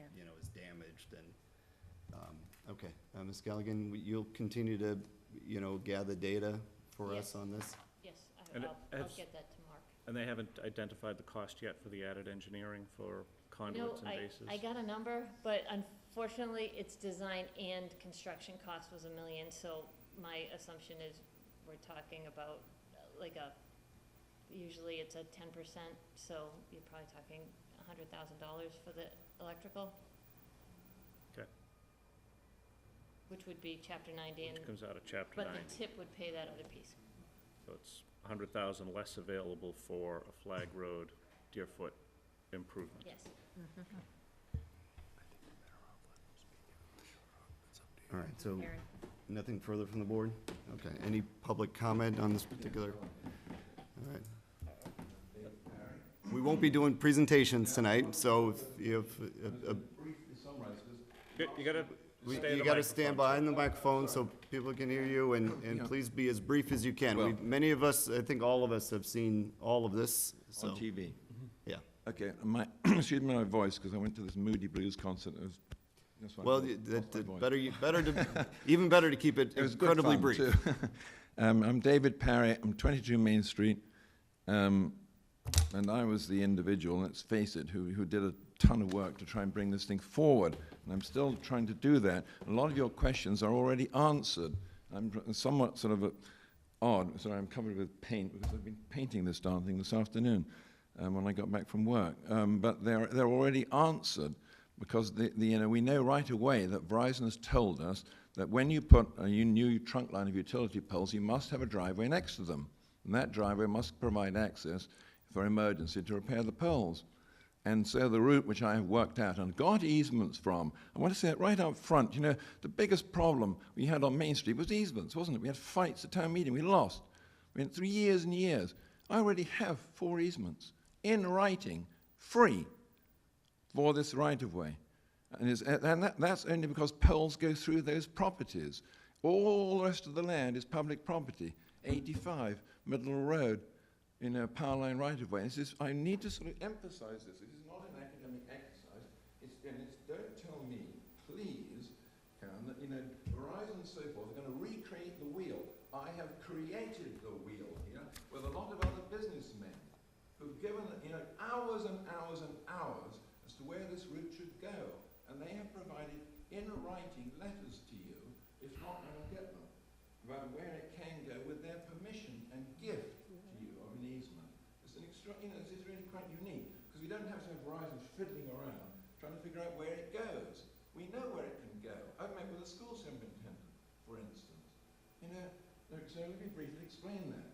Can I please?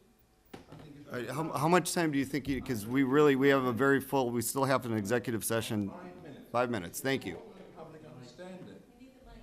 I'm sorry? Sorry, okay, I'll carry the mic. I'm sorry my voice is a bit out. Can the camera see that? Yes. The camera. Well, let me stand this side. Because I've been told always to use this thing because... sorry. I've been told always to use this thing because when you point a red marker in front of the TV, it doesn't show up. I would suggest, actually, the selectmen say You're that. into your 5 minutes, Okay. so. You know, because otherwise the point is no good. This is the only thing that people can see at home. So let's start here in Newton, Boston.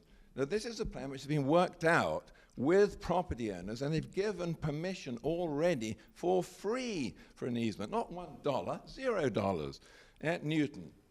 Okay, from the back there, from Boston Road, here's east, and by the way, okay, here's Newton, Boston, Maine, here's 85, here's Woodward School, buildings are in red, buildings are in red, here's St. Mark's in red, here's the town hall, TH, there's the church, next Congregational Church, there's the Episcopal Church, the Congregational building, the Fay administration and stuff, Fay tennis courts, St. Mark's, headmaster's house, their faculty dorms, the driveway leading to the faculty dorms come off St. Mark's Road.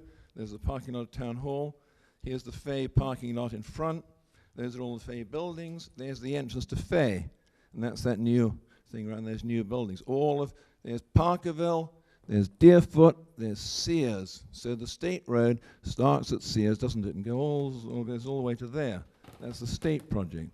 Now, the proposal here, which I put forward, is not to try and accomplish the whole thing from taking poles down there the whole way, because it's just very extremely difficult and very, very difficult to get easements back here, and not necessary, because really the point is the main area which needs poles removal is the heart of the town, which is from the Fay entrance, the new driveway there with a circle. You all know it, that's where you go in and park and see the headmaster and so forth. And from there, past all the Fay buildings, past the churches, past Town Hall, past the Common, past Morris Funeral Home, over 85, coming down 85, across Mantisquama School, and all the way through downtown to Boston Newton, which is not presently in the state project, but clearly needs to be designed along with it. So how does the pole route work? It starts on Newton. Why does it start north? Because I got agreements on the north. I've already talked to these people. Couldn't get agreements on the south. They said no. So if you want to pursue that, you're going to head up to town meeting, and you're going to have a fight. On the north, you can say yes. They said yes. You can go across the railroad. You can go around the back of the pizza parlor. He said yes, provided you go around it, but not if you go in back of it. Otherwise, he's going to sue us. So he says yes around the back. Now, the Pale Post Office has said yes. 5 minutes conversation, as long as you don't put it across my truck dock. Then you go across 11 Main, and you come, how do you get south? Because we've got to get to Woodward. Well, the property owner of 15 Main there is a gentleman, 85 years old. He's in a wheelchair, and I went to see him in Westborough. He's, adjective here, he's very wealthy. 2 minutes, if you would. 2 minutes, he's very wealthy. It took me 5 minutes to convince him to do the right thing, because his property value will go down, if Main Street is done the way it's proposed, because the poles will move 5 feet closer to his historic building, and the tree will be cut. He said, no brainer. Of course I want it down the south. I'll take it down the south, take it to Woodward. And the trees have been cut on Woodward. We go along the Woodward. Now notice, driveways, you asked.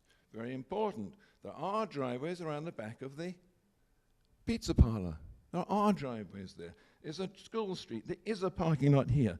There is a driveway down that house. There is a driveway along Woodward. There is a road down 85. And then you go through the southern end of the senior center, that big red thing there. That's Woodward, by the way. And that's the new police fire station down there. So then you go south end of south end of senior center, and you have 4 options. 1, 2, 3, 4.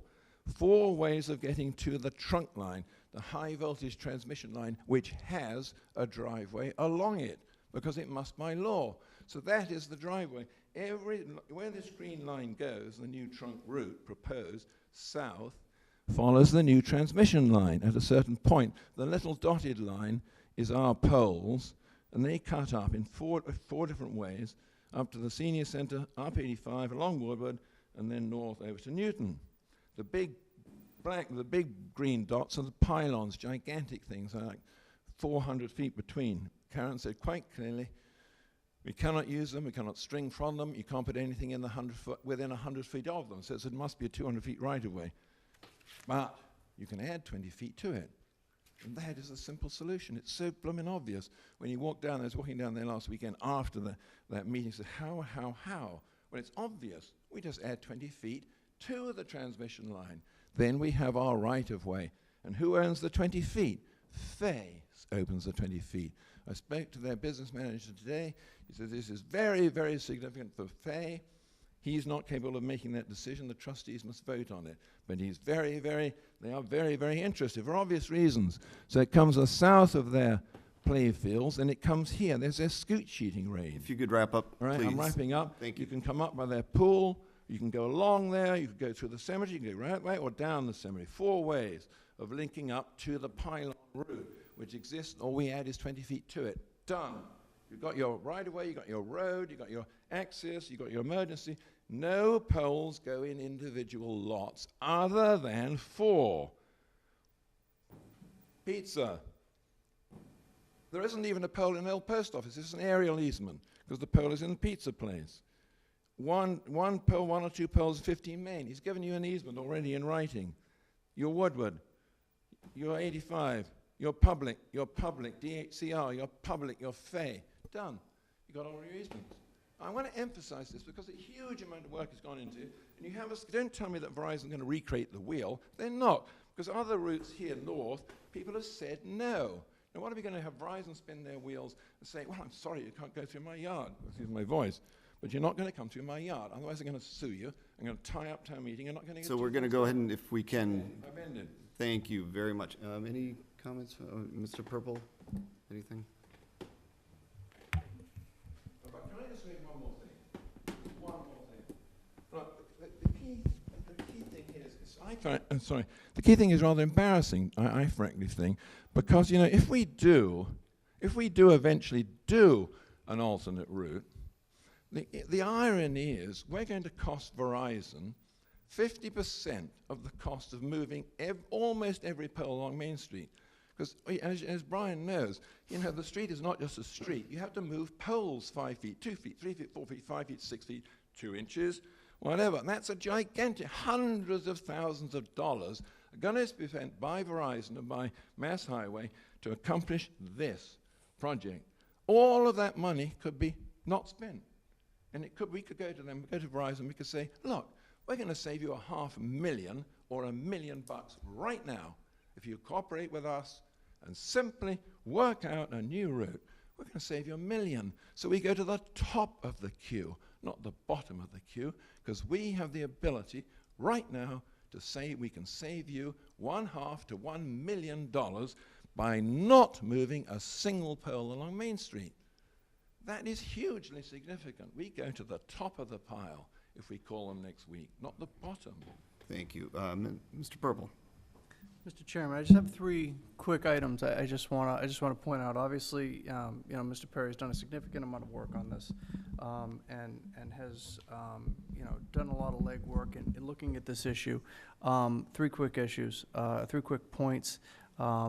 First, I do want to say that I think I support. I think what I heard from this board is that, you know, we'll continue to do our due diligence to try and see what the process is going to be and what the cost would be for us to have the utility company pursue, you know, giving us some hard design numbers and some hard construction numbers, because then I think you can look at this and try to make a decision. First item, I just want to make sure that it is said publicly, because I've had conversations with St. Mark's. I know Karen's had conversations with Fay. Neither of these institutions have given any support for this project, okay? Conversations that, you know, as usual, when it comes to things like this, they're very, you know, maintain a level of neutrality on these things, you know, until such time as you know, the town will take a position, and then, you know, they may comment. But I've spoken with the headmaster, and there is no level of support at this point, you know, from them. Secondly, you know, while I appreciate the work that, you know, that Mr. Perry has done regarding easements, obviously, you know, these are not going to be the town's easements. These are going to be, and National Grid is the company now that will need to determine. This will be National Grid's easements. So they're the ones who are going to have to obtain the easements and do that, and determine what easements they will need, which may be the same, but they may differ from what is being proposed. And the final item I will say is that town meeting in March and town election in May was extremely generous in the residents in supporting, you know, just over $27 million in land acquisition and public safety funding for a new building. Again, the largest non-school construction project this town has ever seen. The impact of that decision has not yet been felt on the tax rate. Probably will not be felt fully for a couple of years. I think, you know, my recommendation is the board needs to proceed very carefully to consider whether you're going to want to go back to town meeting, depending on what the cost is going to be for this endeavor, you know, whether you want to go back and support this at town meeting, asking for potentially 7 figures again, when town meeting has just voted $27 million worth of capital, and we have not felt the impact of that yet. So I just give that as something for the board to consider as we move forward with this. No, that's very well stated. There's you know, that is one strip of land in the entire town, and it would likely be a significant cost to all taxpayers throughout the town for what would be clearly beautification of, you know, and for the, in particular, the residents on that one strip of land. And I don't clearly disagree with, those- I don't disagree right. with the aesthetics. I Same mean, here. there is no And- argument for the aesthetics. I think that if, But there's priorities as to what this town can afford and where those funds should go, schools, seniors, public safety, et cetera. So, okay, any final, anything from the board? Any for the public comment? Okay, then the board will be moving into executive session.